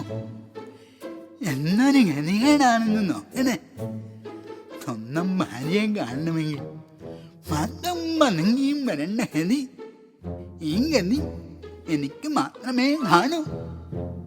ഹെലേന, മോളെ ഹെലേന. എന്റെ താമാൻ, അങ്ങേ കണ്ടിട്ട് എത്ര ദിവസമായി. കാണാൻ കൊതിച്ചിരിക്കുകയായിരുന്നു. ഞാനും എന്റെ എന്റെ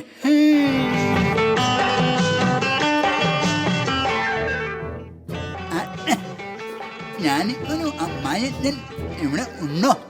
ദേ, എന്റെ അപ്പനെ പറഞ്ഞാലുണ്ടല്ലോ. അപ്പനെ പറഞ്ഞപ്പോ അമ്മക്ക് കൊണ്ടു. അപ്പൻ എന്തെടുക്കുവാ? രാവിലെ മുതൽ വാന നിരീക്ഷണത്തില. വെള്ളം പോലും കുടിച്ചിട്ടില്ല. കഷ്ടം. അപ്പൻ ഇവിടെ വാനം നോക്കി ഇരുന്നോട്ടെ. മോളെ ഹെലേന, പൗരസ്ത്യ ദേശത്ത് നിന്ന് 3 ജ്ഞാനികൾ വന്ന് ഹെറോദാസ് രാജാവിനെ കണ്ട് ഏതോ ശിശു പിറക്കുമെന്നും ആ കുഞ്ഞ് രാജാവാകുമെന്നൊക്കെ പറഞ്ഞിട്ട് പോയി. നമ്മുടെ അപ്പനെ ഇടണ്ട ഇരി അവന് കൊണ്ടുപോയി. പ്രായം കൂടുന്തോറും അപ്പന് ജോലിയിൽ ശ്രദ്ധ കുറവാ. ഒന്നാതെ ചെലവ് കൂടി വരികയാ. അപ്പൻ ഇവിടെ വാനം നോക്കിയിരുന്നാൽ നമ്മള് പട്ടിണിയാകും. ഞാൻ പോയി വേഗം വിളിച്ചോണ്ട് വരാം. അപ്പനവിടെ വാനം നോക്കി ഇരിക്കട്ടെ. നമുക്ക് ഞങ്ങളെന്നേരം പിന്നെയും പറഞ്ഞിരിക്കാന്ന്. മിണ്ടിയും പറഞ്ഞു ഇരുന്നാൽ കാര്യങ്ങൾ നടക്കില്ല. നിങ്ങളുടെ ശമ്പളം കൊണ്ട് ഒരു കാര്യം നടക്കില്ല. പിന്നെ എന്റെ അപ്പന് കിട്ടുന്ന കൊട്ടാരത്തിൽ നിന്ന് കിട്ടുന്ന ശമ്പളവും സമ്മാന കിഴിയും കൊണ്ടാ ഈ വീട് പിടിച്ചു നിൽക്കുന്നത്. അപ്പൊ എന്നെ കൊണ്ട് പ്രയോജനമില്ല അല്ലേ? നീ ഇത് പറയണം. അല്ലേലും അജ്ഞവിന്യം കഴിയുന്നവന് ഒരു വിലയും ഇല്ല. ഞാൻ അതൊന്നും ഉദ്ദേശിച്ചു പറഞ്ഞതല്ലെന്നേ. നിന്റെ ഉദ്ദേശം മനസ്സിലായി. അല്ലേലും ഈ പെണ്ണുങ്ങൾക്ക് പണം മതി. ഇനി ഇവിടെ നിന്നിട്ട് കാര്യമില്ല. അമ്മയോ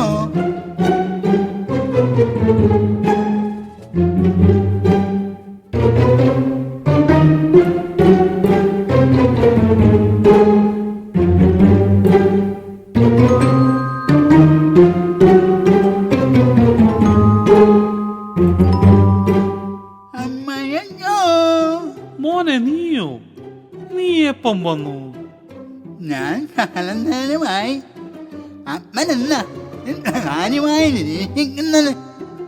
ഇങ്ങോട്ട് മാറിയ ഞാനും നോക്കണ്ടേ?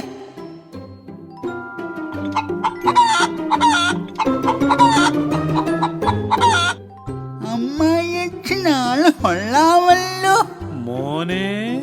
അത് ഇന്നത്തെ വാനനിരീക്ഷണം കഴിഞ്ഞോ? ഇന്നത്തെ കഴിഞ്ഞു. പല പല നക്ഷത്രങ്ങൾ കണ്ടു. അപ്പന്റെ നക്ഷത്രം മുഴുവൻ കൊട്ടാരത്തിലെ. അതെന്താ നീ അങ്ങനെ പറഞ്ഞത്? അപ്പന്റെ നക്ഷത്രങ്ങൾ നിൽക്കുന്നത് ഞാനും കണ്ടു. മോനെ, മരുമോനെ, അത് പിന്നെ മുകളിലോട്ട് നോക്കി നോക്കി പിടലി കഴിക്കുമ്പോൾ അറിയാതെ താണു പോകുന്നതാ. ഈ വാനനിരീക്ഷണം ഞാനാ പറഞ്ഞ നിരീക്ഷിക്കാൻ തല കാണില്ല. ഇവിടെ വാനം നോക്കി ഇരുന്നാ മതിയോ? കൊട്ടാരത്തിലെ കാര്യങ്ങളൊന്നും അറിഞ്ഞില്ലേ? എന്റെ ജ്ഞാനദൃഷ്ടിയിൽ ഒന്നും തെളിയുന്നില്ല. എന്നെ കൊണ്ടൊന്നും പറയിപ്പിക്കല്ലേ.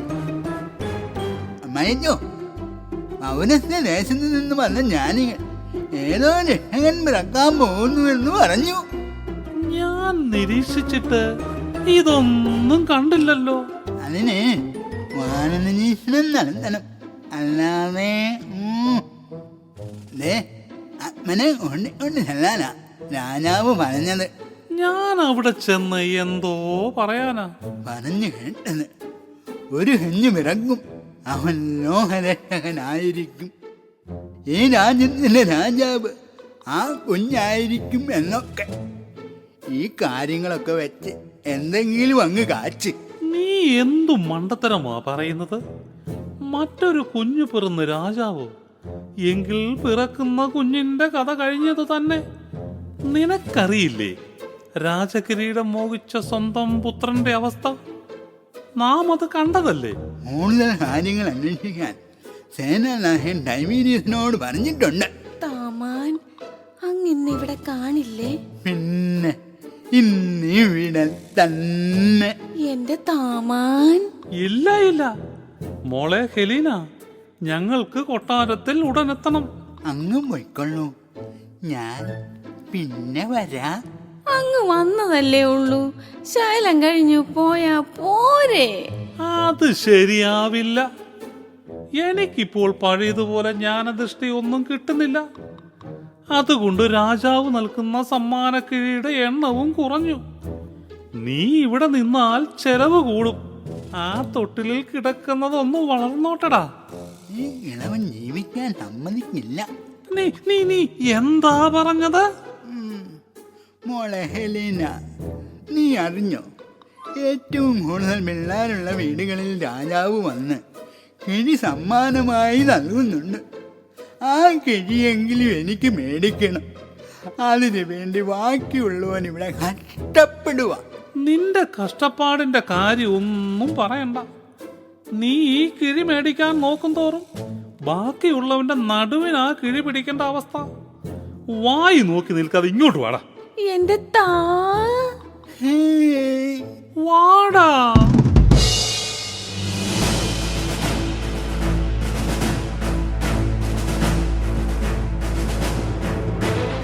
പുതിയ രക്ഷകൻ, രാജാവ്, എന്തൊക്കെ വിശേഷണങ്ങളാണ് അവന് ലഭിക്കുന്നത്? രക്ഷകൻ, അവൻ എവിടെയാണ് പിറന്നിരിക്കുന്നതെന്ന് ഇതുവരെ കണ്ടെത്താൻ കഴിഞ്ഞില്ല. യഹൂദ പാരമ്പര്യമനുസരിച്ച് ഗ്രന്ഥങ്ങളിൽ രേഖപ്പെടുത്തിയതും പ്രവാചക മുന്നറിയിപ്പുകളും നിസ്സാരമായി കാണാൻ കഴിയില്ല. മഹാരാജൻ, ഒരു ശിശു ജനിച്ചതറിഞ്ഞ് എന്തിനിപ്പോഴേ പേടിക്കണം? പേടിക്കണം, നമ്മൾ പേടിക്കണം.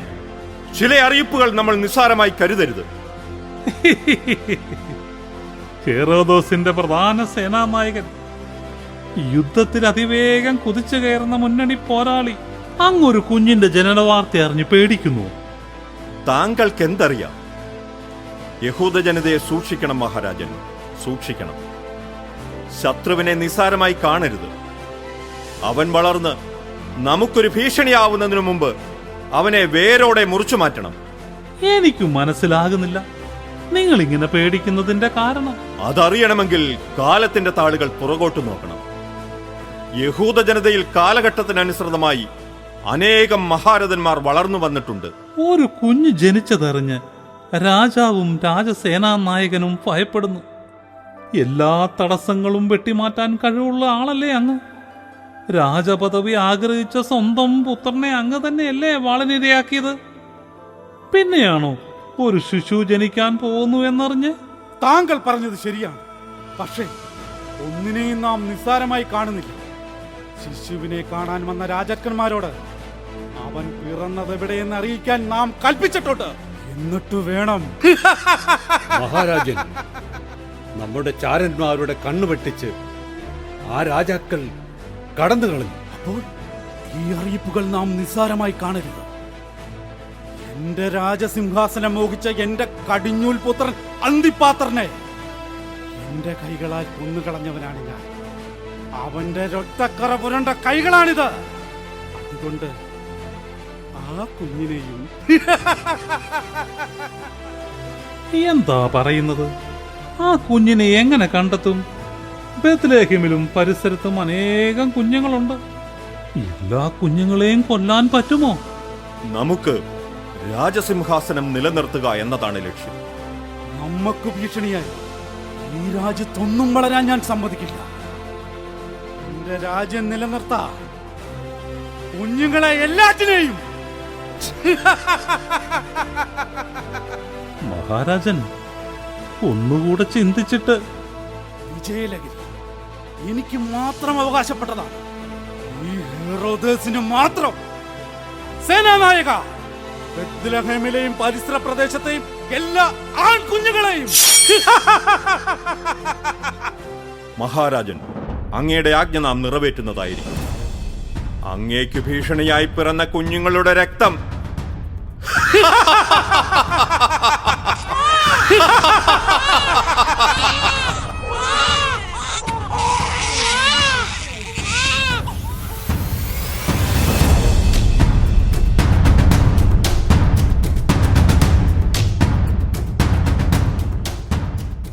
ടൈബീരിയസ്, നിന്നെ ഞങ്ങളുടെ കൈകളിൽ കിട്ടാൻ കാത്തിരിക്കുകയായിരുന്നു. ഞങ്ങളുടെ പ്രിയപ്പെട്ട കൂട്ടുകാരനെ, ഭാര്യയെയും കുഞ്ഞിനെയും നീ കൊന്നു. അവരെ രക്ഷിക്കാൻ ശ്രമിച്ച സൽമോനെയും നീ വാളിനിരയാക്കി. അതിനുള്ള ശിക്ഷ നീ അനുഭവിക്കും. രാജാവിന്റെ കൽപ്പന അനുസരിക്കുക എന്നതൊരു സേനാനായകന്റെ കർത്തവ്യമാണ്. രാജാവ്, ആ ദുഷ്ടമൃഗത്തെക്കുറിച്ച് നീ മിണ്ടിപ്പോകരുത്. അവന്റെ ആജ്ഞ അനുസരിച്ച് മനുഷ്യരക്തം ഊറ്റി കുടിക്കുന്ന ചെന്നായല്ലേ നീ? നിങ്ങൾ എന്റെ അധികാരം മനസ്സിലാക്കാതെയാണോ എന്നോട് ഈ നീചകൃത്യം ചെയ്യുന്നത്? നിനക്കാ വാക്കുച്ചരിക്കാൻ യോഗ്യതയില്ല. ഒന്നുമറിയാത്ത പിഞ്ചു കുഞ്ഞുങ്ങളെ വാളിനിരയാക്കി ഇവനെ നമുക്ക് ഇഞ്ചിഞ്ചായി കൊല്ലണം. മനുഷ്യരെ കൊന്ന് രസിച്ച ഇവൻ വേദനയുടെ സുഖം അനുഭവിക്കണം. നിങ്ങൾ ഈ ചെയ്യുന്നതിനുള്ള ശിക്ഷ നിങ്ങൾ അനുഭവിക്കും. അതിന് നീ ഇവിടെ നിന്നും ജീവനോടെ പോയാലല്ലേ നിന്റെ ജീവൻ ഇവിടെ തീരും. ഇവിടെ തീരണം. ഇത്ര കുഞ്ഞുങ്ങളെ നീ കഴുത്തറുത്തു മാറ്റി.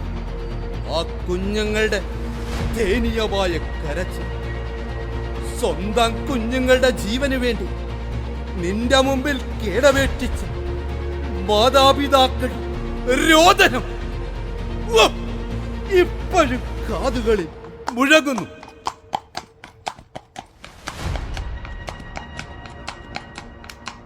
ആരെ വരുന്നു? ഇവൻ ഈ ഗുഹകളിലേക്ക് തള്ളുക. ഇവന്റെ ശബ്ദം പുറത്തു കേൾക്കരുത്. ജോസഫ്, നീ ഇവിടെ? അല്ല, നീ എവിടെയായിരുന്നു? ഗർഭിണിയായ മറിയത്തെ കൂട്ടി പേരെഴുതിക്കാൻ പോയതിൽ പിന്നെ നിന്റെ ഒരു വിവരവുമില്ലായിരുന്നു. സഹോദരന്മാരെ, ബെത്ലഹേമിൽ വെച്ച് മറിയത്തിന് പ്രസവ വേദന അനുഭവപ്പെട്ടു. സത്രമന്വേഷിച്ച് നടന്ന ഞങ്ങൾക്ക് കിട്ടിയില്ല. നഗരത്തിൽ പേരെഴുതിക്കാൻ വന്നവരുടെ തിരക്കായിരുന്നു. ഒരു മനുഷ്യന്റെ കാരുണ്യം കൊണ്ട് കാലിത്തൊഴുത്തിൽ ഒരിടം കിട്ടി. കുഞ്ഞ് ജീവിച്ചിരിപ്പുണ്ടോ? കുഞ്ഞും മറിയവും സുഖമായിരിക്കുന്നു. യഹോവ നിന്നെ കാത്തു. ഇവിടെ നടന്നതൊക്കെ നീ അറിഞ്ഞിരിക്കുമല്ലോ. ഈ നഗരത്തിലെ കുഞ്ഞുങ്ങളെയെല്ലാം ഹെറോദോസ് വാളിനിരയാക്കി. തടയാൻ ചെന്ന മാതാപിതാക്കളെ, നമ്മുടെ കൂട്ടുകാരൻ സൽമോനെയും നമുക്ക് നഷ്ടമായി. സൽമോന്? നമ്മൾ സൽമോൻ എന്തു പറ്റി? അവന്റെ കുഞ്ഞിനെ രക്ഷിക്കാൻ നോക്കിയതിന് അവനെയും അവർ കൊന്നുകളഞ്ഞു. സൽമോനെ, എന്റെ സഹോദര, നിനക്ക് ഈ ഗതി വന്നോ? മറിയത്തിന് കുഞ്ഞുണ്ടായ ദിവസം എനിക്കൊരു സ്വപ്ന ദർശനമുണ്ടായി. കുഞ്ഞിനെയും കൊണ്ട് വേഗം ഇസ്രായേൽ ദേശത്തു നിന്ന് പോവുക. കുഞ്ഞിനെ കൊല്ലുവാൻ ഹെറോദേസ് തീരുമാനിക്കുന്നതായി. ഞങ്ങൾ ആ രാത്രിയിൽ ഈജിപ്തിലേക്ക് പലായനം ചെയ്തു. നിന്നെ ഞങ്ങൾ സ്വപ്നജീവി എന്ന് വിളിച്ച് കളിയാക്കിയിട്ടുണ്ട്. ഇപ്പോൾ മനസ്സിലാക്കുന്നു, നീ യഹോവയുടെ കൃപ ലഭിച്ചവൻ തന്നെ. നിനക്ക് യഹോവ സ്വപ്നത്തിലൂടെ രക്ഷയുടെ വഴി കാണിച്ചു തരുന്നു. നിങ്ങൾ പറഞ്ഞത് ശരിയാ. എൻ്റെ എല്ലാ വിഷമഘട്ടങ്ങളിലും യഹോവ എനിക്ക് മാർഗം തെളിച്ചു തന്നിട്ടുണ്ട്. ആ മാർഗങ്ങൾ സ്വീകരിച്ചപ്പോൾ എല്ലാം എന്നിൽ നന്മയ്ക്കായി ഭവിച്ചു. അതിന്റെ തെളിവാണ് മറിയവും ഈശോയും എന്റെ കൂടെ ഉള്ളത്. എന്നെ അഴിച്ചുവിടുന്നതാ നിങ്ങൾക്ക് നല്ലത്. അല്ലെങ്കിൽ അതിനുള്ള ഭവിഷ്യത്ത് നിങ്ങൾ അനുഭവിക്കും. ആരാ ആരാ അവിടെ? അത് നമ്മുടെ സേനാനായകൻ ടൈബീരിയസ്. മനുഷ്യരക്തത്തിനായി ദാഹിച്ചു നടന്ന നരഭോജി ടൈബീരിയസ്. നിങ്ങൾ എന്ത് അവിവേകമാണ് ഈ കാണിക്കുന്നത്? അവനെ ഞങ്ങൾ വീഴ്ത്തി. സൽമോനെ കൊന്നതറിഞ്ഞ് അവനെ അന്വേഷിച്ച് നടക്കുകയായിരുന്നു. ഇസ്രായേൽ കുന്നിൻ ചെരുവിൽ അലഞ്ഞു നടന്ന ഇവനെ ഞങ്ങൾക്ക് കിട്ടി. മനുഷ്യരെ കുത്തി നോവിച്ചു സുഖമറിഞ്ഞ ഇവൻ ഇനി വേദനയുടെ സുഖമറിയണം. അവനെ ഇവിടെ ഇട്ട് കൊല്ലക്കൊല ചെയ്യണം. കൊണ്ടുവാ ആ നരഭോജിയെ.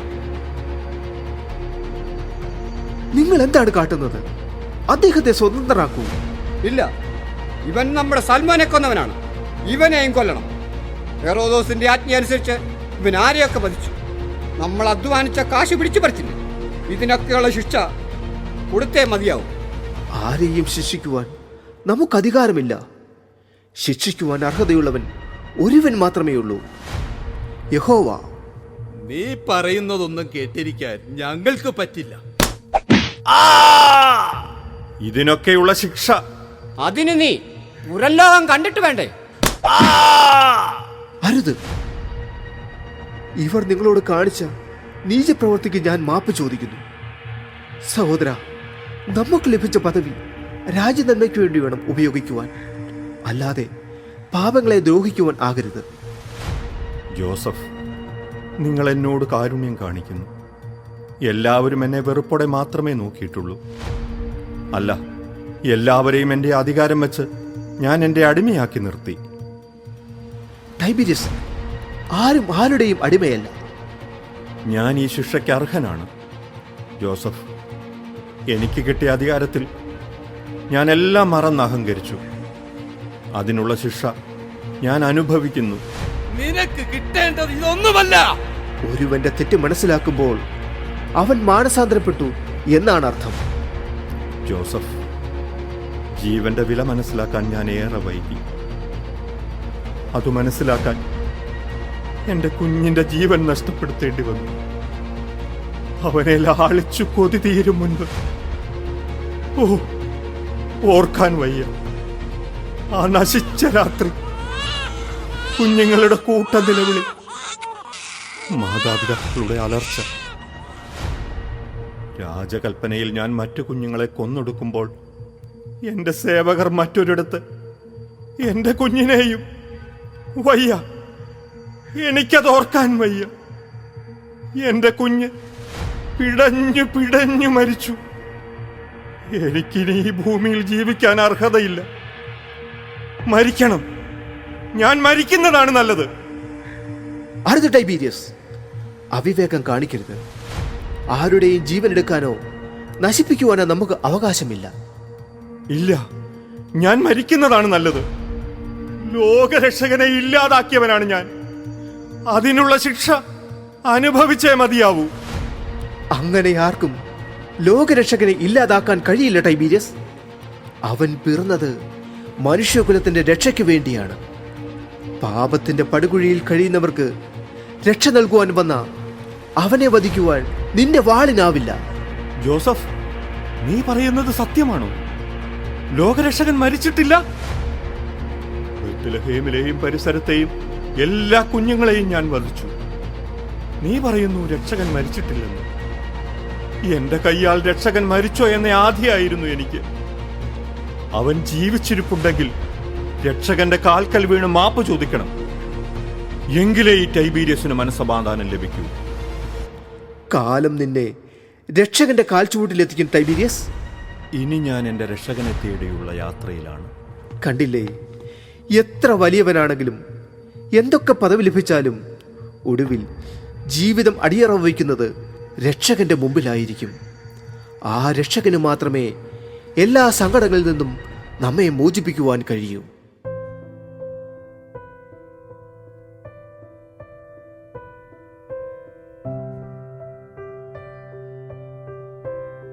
യഹോവേ, ഈ പ്രഭാതം മുതൽ ഈ വേള വരെ ഞങ്ങളെ കാത്തു പരിപാലിച്ചതിന് നന്ദി പറയുന്നു. യഹോവേ, ഈ വൈകിയ വേളയിൽ ഈ കുടുംബത്തിന് കൂട്ടായിരിക്കണമേ. അങ്ങയുടെ മടിത്തട്ടിൽ എൻ്റെ കുടുംബത്തെ ഞാൻ സമർപ്പിക്കുന്നു. യഹോവേ, ഈ കുടുംബത്തിന്മേൽ അങ്ങയുടെ ദൂതന്മാരെ കാവലേർപ്പെടുത്തണമേ. മകനെ, പകൽ മുഴുവൻ എൻ്റെ കൂടെ അധ്വാനിച്ചതല്ലേ, പോയി കിടന്നുകൊള്ളൂ. പിതാവേ, അങ്ങ് ഉറങ്ങുന്നില്ലേ? മകനെ, നീ പോയി കിടന്നുകൊള്ളൂ. ജോസഫ്, എന്താ അങ്ങേക്കൊരു ക്ഷീണം പോലെ? ഒന്നുമില്ല മറിയം, നിനക്ക് തോന്നുന്നതാ. അങ്ങനെ സ്വീകരിച്ച നാൾ മുതൽ ഞാൻ കാണുന്ന ആളല്ലയോ. എന്റെ മുഖം പാടിയാൽ മനസ്സിലാക്കുന്ന ആളിനെ ഞാൻ തിരിച്ചറിയില്ലെന്നാണോ? ജീവിതത്തിൽ എന്തൊക്കെ സംഭവിച്ചു, അപ്പോഴൊക്കെ എനിക്ക് തുണയായി നിന്നത് അങ്ങ് തന്നെയല്ലേ? അതേ മറിയം, പക്ഷേ അത് എന്റെ മിടുക്കല്ല, യഹോവയുടെ കടാക്ഷം മാത്രം. അവൻ നമ്മെ ഏൽപ്പിച്ച പുത്രനെ ആപത്തുകളിൽ നിന്ന് സംരക്ഷിക്കുക, അതായിരുന്നു എന്റെ കടമ. ആ കടമ ഞാൻ യഹോവയുടെ മുമ്പിൽ നീതിപൂർവ്വം നിർവഹിച്ചു. യഹോവ അങ്ങേ ഏൽപ്പിച്ച കർത്തവ്യം നീതിപൂർവ്വം നിർവഹിക്കുക തന്നെ ചെയ്തു. ലോകരക്ഷകനായി വന്നവന് അങ്ങ് സംരക്ഷകനായി. ഭർത്താവും അപ്പനും മാത്രമല്ല, ഈ കുടുംബത്തിന്റെ കാവൽക്കാരൻ കൂടിയായിരുന്നു. ശരിയായിരിക്കാം മറിയം, പക്ഷേ ഇനി എത്ര നാൾ ഞാൻ നിങ്ങൾക്ക് കാവലായി കഴിയും എന്നറിയില്ല. അങ്ങ് എന്താ ഇങ്ങനെയൊക്കെ സംസാരിക്കുന്നത്? ഈയിടെയായി ഉറക്കത്തിൽ എന്റെ മാതാപിതാക്കൾ എന്റെ അരികിൽ വന്ന് എന്നെ തഴുകുന്നത് പോലെ തോന്നുന്നു. അവരെന്നെ വാത്സല്യത്തോടെ കൊച്ചൗസേം എന്ന് വിളിക്കുന്നു. അവരെ ഞാൻ ഈ ഭൂമിയിൽ സ്നേഹിച്ചു തീരുന്നതിന് മുമ്പേ എന്നെ പിരിഞ്ഞുപോയി. എനിക്കും ഈ ഭൂമിയിൽ നിന്ന്... ജോസഫ്, അങ്ങനെയൊന്നും പറയരുതേ. അങ്ങ് സമാധാനമായി ഉറങ്ങൂ. ജോലിയുടെ ക്ഷീണം കൊണ്ട് ഓരോന്നൊക്കെ തോന്നുന്നതായിരിക്കും. ശരിയായിരിക്കാം മറിയം, നീയും പകൽ മുഴുവൻ ഓരോ ജോലി ചെയ്ത് ക്ഷീണിച്ചതല്ലേ. പോയി കിടന്നുകൊള്ളൂ, ഞാനും ഒന്ന് മയങ്ങട്ടെ.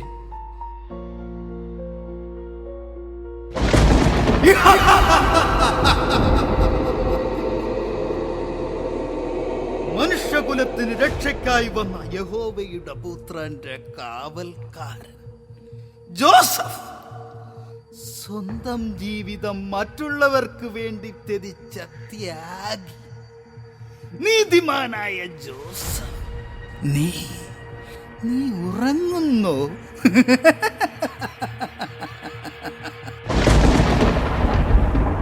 അതെ, ജോസഫ് നീതിമാനാണ്.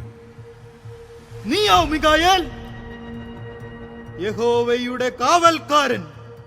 മിഖായേൽ, നീ എന്തിനെന്നെ പിന്തുടരുന്നു? നിന്റെ ദൃഷ്ടി പതിഞ്ഞ് നശിപ്പിക്കപ്പെടുന്നവർക്ക് സംരക്ഷകനാകാൻ. കൊള്ളാം, നീ ഇപ്പോഴും കാവൽക്കാരൻ. നിനക്ക് ലജ്ജയില്ലേ? തീയിൽ നിന്നും സൃഷ്ടിക്കപ്പെട്ട മാലാഖ വെറും പൂഴിയിൽ നിന്നും മെനഞ്ഞെടുത്ത മനുഷ്യർക്ക് കാവലായി നിൽക്കുന്നു. യഹോവയുടെ നിയമങ്ങളും കൽപ്പനകളും പാലിക്കുന്നവരുടെ കാവൽക്കാരനാണ് ഞാൻ. ആ യഹോവയുടെ നിയമങ്ങൾ പാലിക്കുന്ന ഒരു വ്യക്തിയെയും നിനക്ക് തൊടാനാവില്ല ലൂസിഫർ.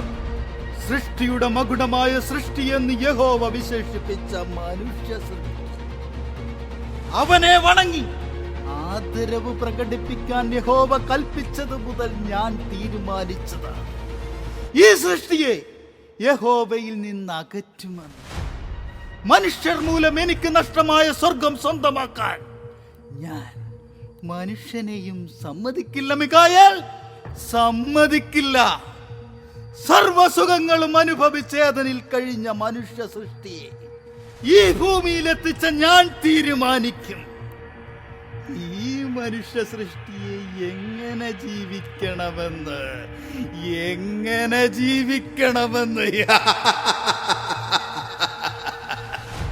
യഹോവയുടെ മഹത്വം മനസ്സിലാക്കിയ ഒരുവനെയും നിനക്ക് തൊടാൻ കഴിയില്ല. അതിലൊരുവൻ മാത്രം ജോസഫ്, യഹോവയുടെ പുത്രന്റെ കാവൽക്കാരൻ, നീതിമാനായ ജോസഫ്.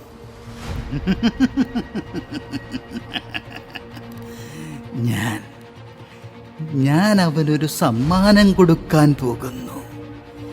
സുഖമുള്ള സമ്മാനം. അതിലവന്റെ മനസ്സ് നീറി വെണ്ണീറാകും. വെണ്ണീറാകും മിഖായേൽ. നിനക്കറിയില്ലേ, ദൈവഹിതത്തിനനുസരിച്ച് ജീവിക്കുന്നവർക്ക് എന്ത് പരീക്ഷണങ്ങളെയും അതിജീവിക്കുവാൻ കഴിയുമെന്ന്? ദൈവത്തെ അറിഞ്ഞവന് ഈ ഭൂമിയിലെ നിസ്സാര ജീവിതം പ്രശ്നമല്ല. ഇവിടെ മനുഷ്യർ ചെറിയ കാലയളവിലെ സഞ്ചാരികൾ മാത്രം. മനുഷ്യന്റെ നിത്യജീവിതം ദൈവസന്നിധിയിൽ മാത്രമാണ്. നിന്റെ പരീക്ഷണങ്ങൾ നടക്കട്ടെ. ഈ പരീക്ഷണങ്ങൾ ഇവരെ പോലെയുള്ളവരെ വിശുദ്ധരാക്കുകയുള്ളൂ. നിന്റെ ഉപദേശങ്ങൾ ആർക്കു വേണം? കടന്നു പോകും എന്റെ മുമ്പിൽ നിന്ന് മിഖായേൽ, കടന്നു പോ.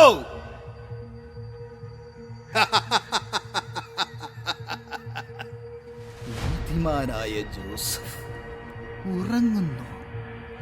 ഭാര്യയ്ക്കും മകനും കാവലായി നിൽക്കേണ്ടവൻ ഉറങ്ങുന്നു. നീ സ്വപ്നങ്ങളുടെ രാജാവല്ലേ? സ്വപ്നങ്ങളുടെ രാജാവല്ലേ ജോസഫ്? ജനരാശികളുടെ പാപപരിഹാരത്തിനായി പിറന്ന ദൈവപുത്രന്റെ കാവൽക്കാരൻ. ജോസഫ്, നീ സമാധാനമായി ഉറങ്ങുന്നു. നിനക്ക് കാണണ്ടേ നിന്റെ വളർത്തുപുത്രന്റെ ഈ ലോകത്തിലെ അവസ്ഥ? നീ കാണ്. സ്വന്തം പുത്രനെ ഭൂമിയിലേക്ക് അയച്ച പിതാവിന് പിതാവിന്റെ സൃഷ്ടികളായ മനുഷ്യർ കൊടുത്ത സമ്മാനം കാണ് ജോസഫ്, കാണ്.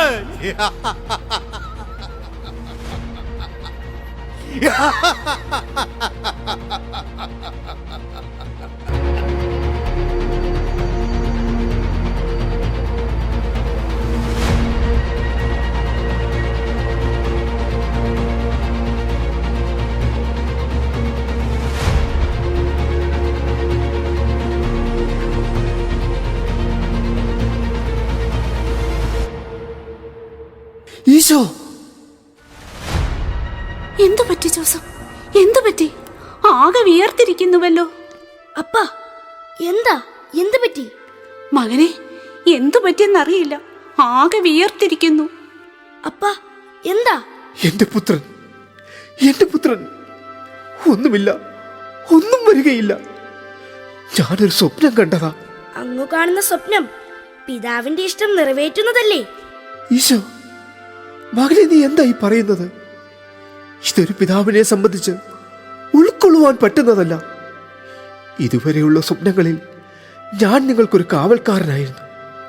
പക്ഷേ ഇത് മറിയം, എന്റെ ശരീരമാകെ തളരുന്നത് പോലെ എന്നിൽ എന്തോ സംഭവിക്കുന്നു.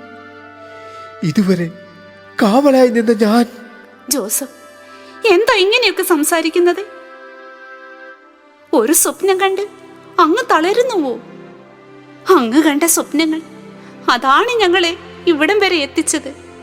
ഈ തണലിലല്ലേ ഞങ്ങൾ ജീവിച്ചത്. ശരിയായിരിക്കാം മറിയം. പക്ഷെ ഈ സ്വപ്നത്തിൽ എനിക്ക് രക്ഷകനാകാനോ കാവൽക്കാരനാകാനോ കഴിയില്ല.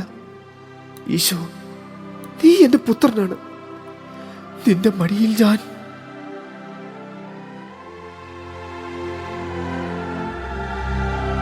ഞാൻ അങ്ങയുടെ പുത്രനല്ലെന്ന് ആരാ പറഞ്ഞത്?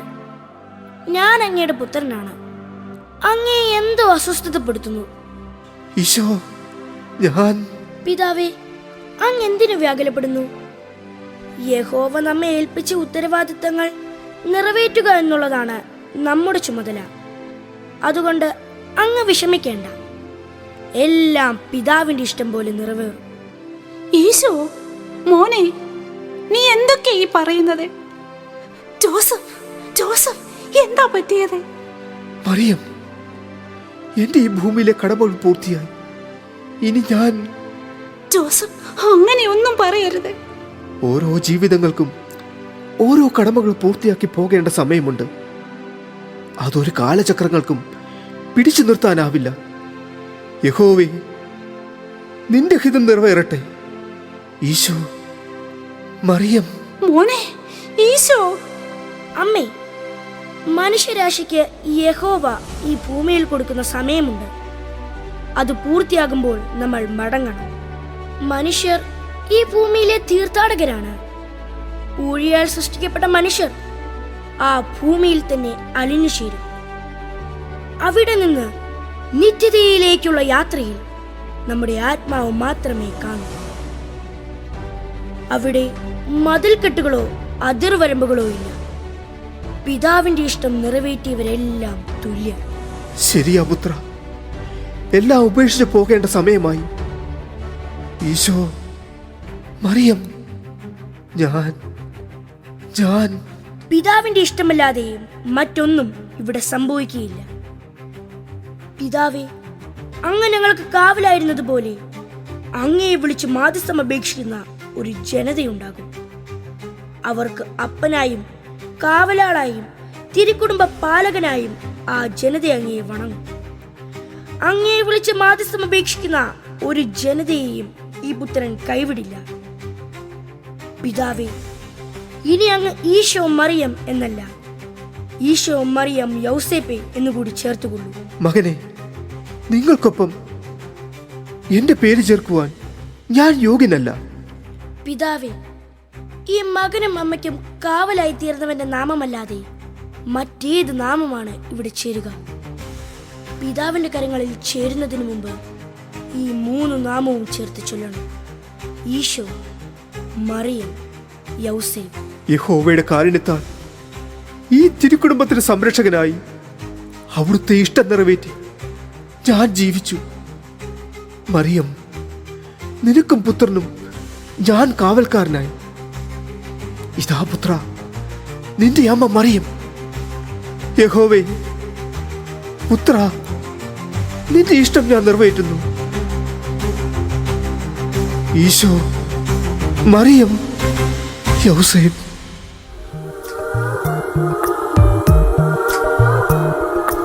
യൗസേപ്പിതാവേ, യൗസേപ്പിതാവേ, ഞങ്ങൾക്കു കാവലാകണേ.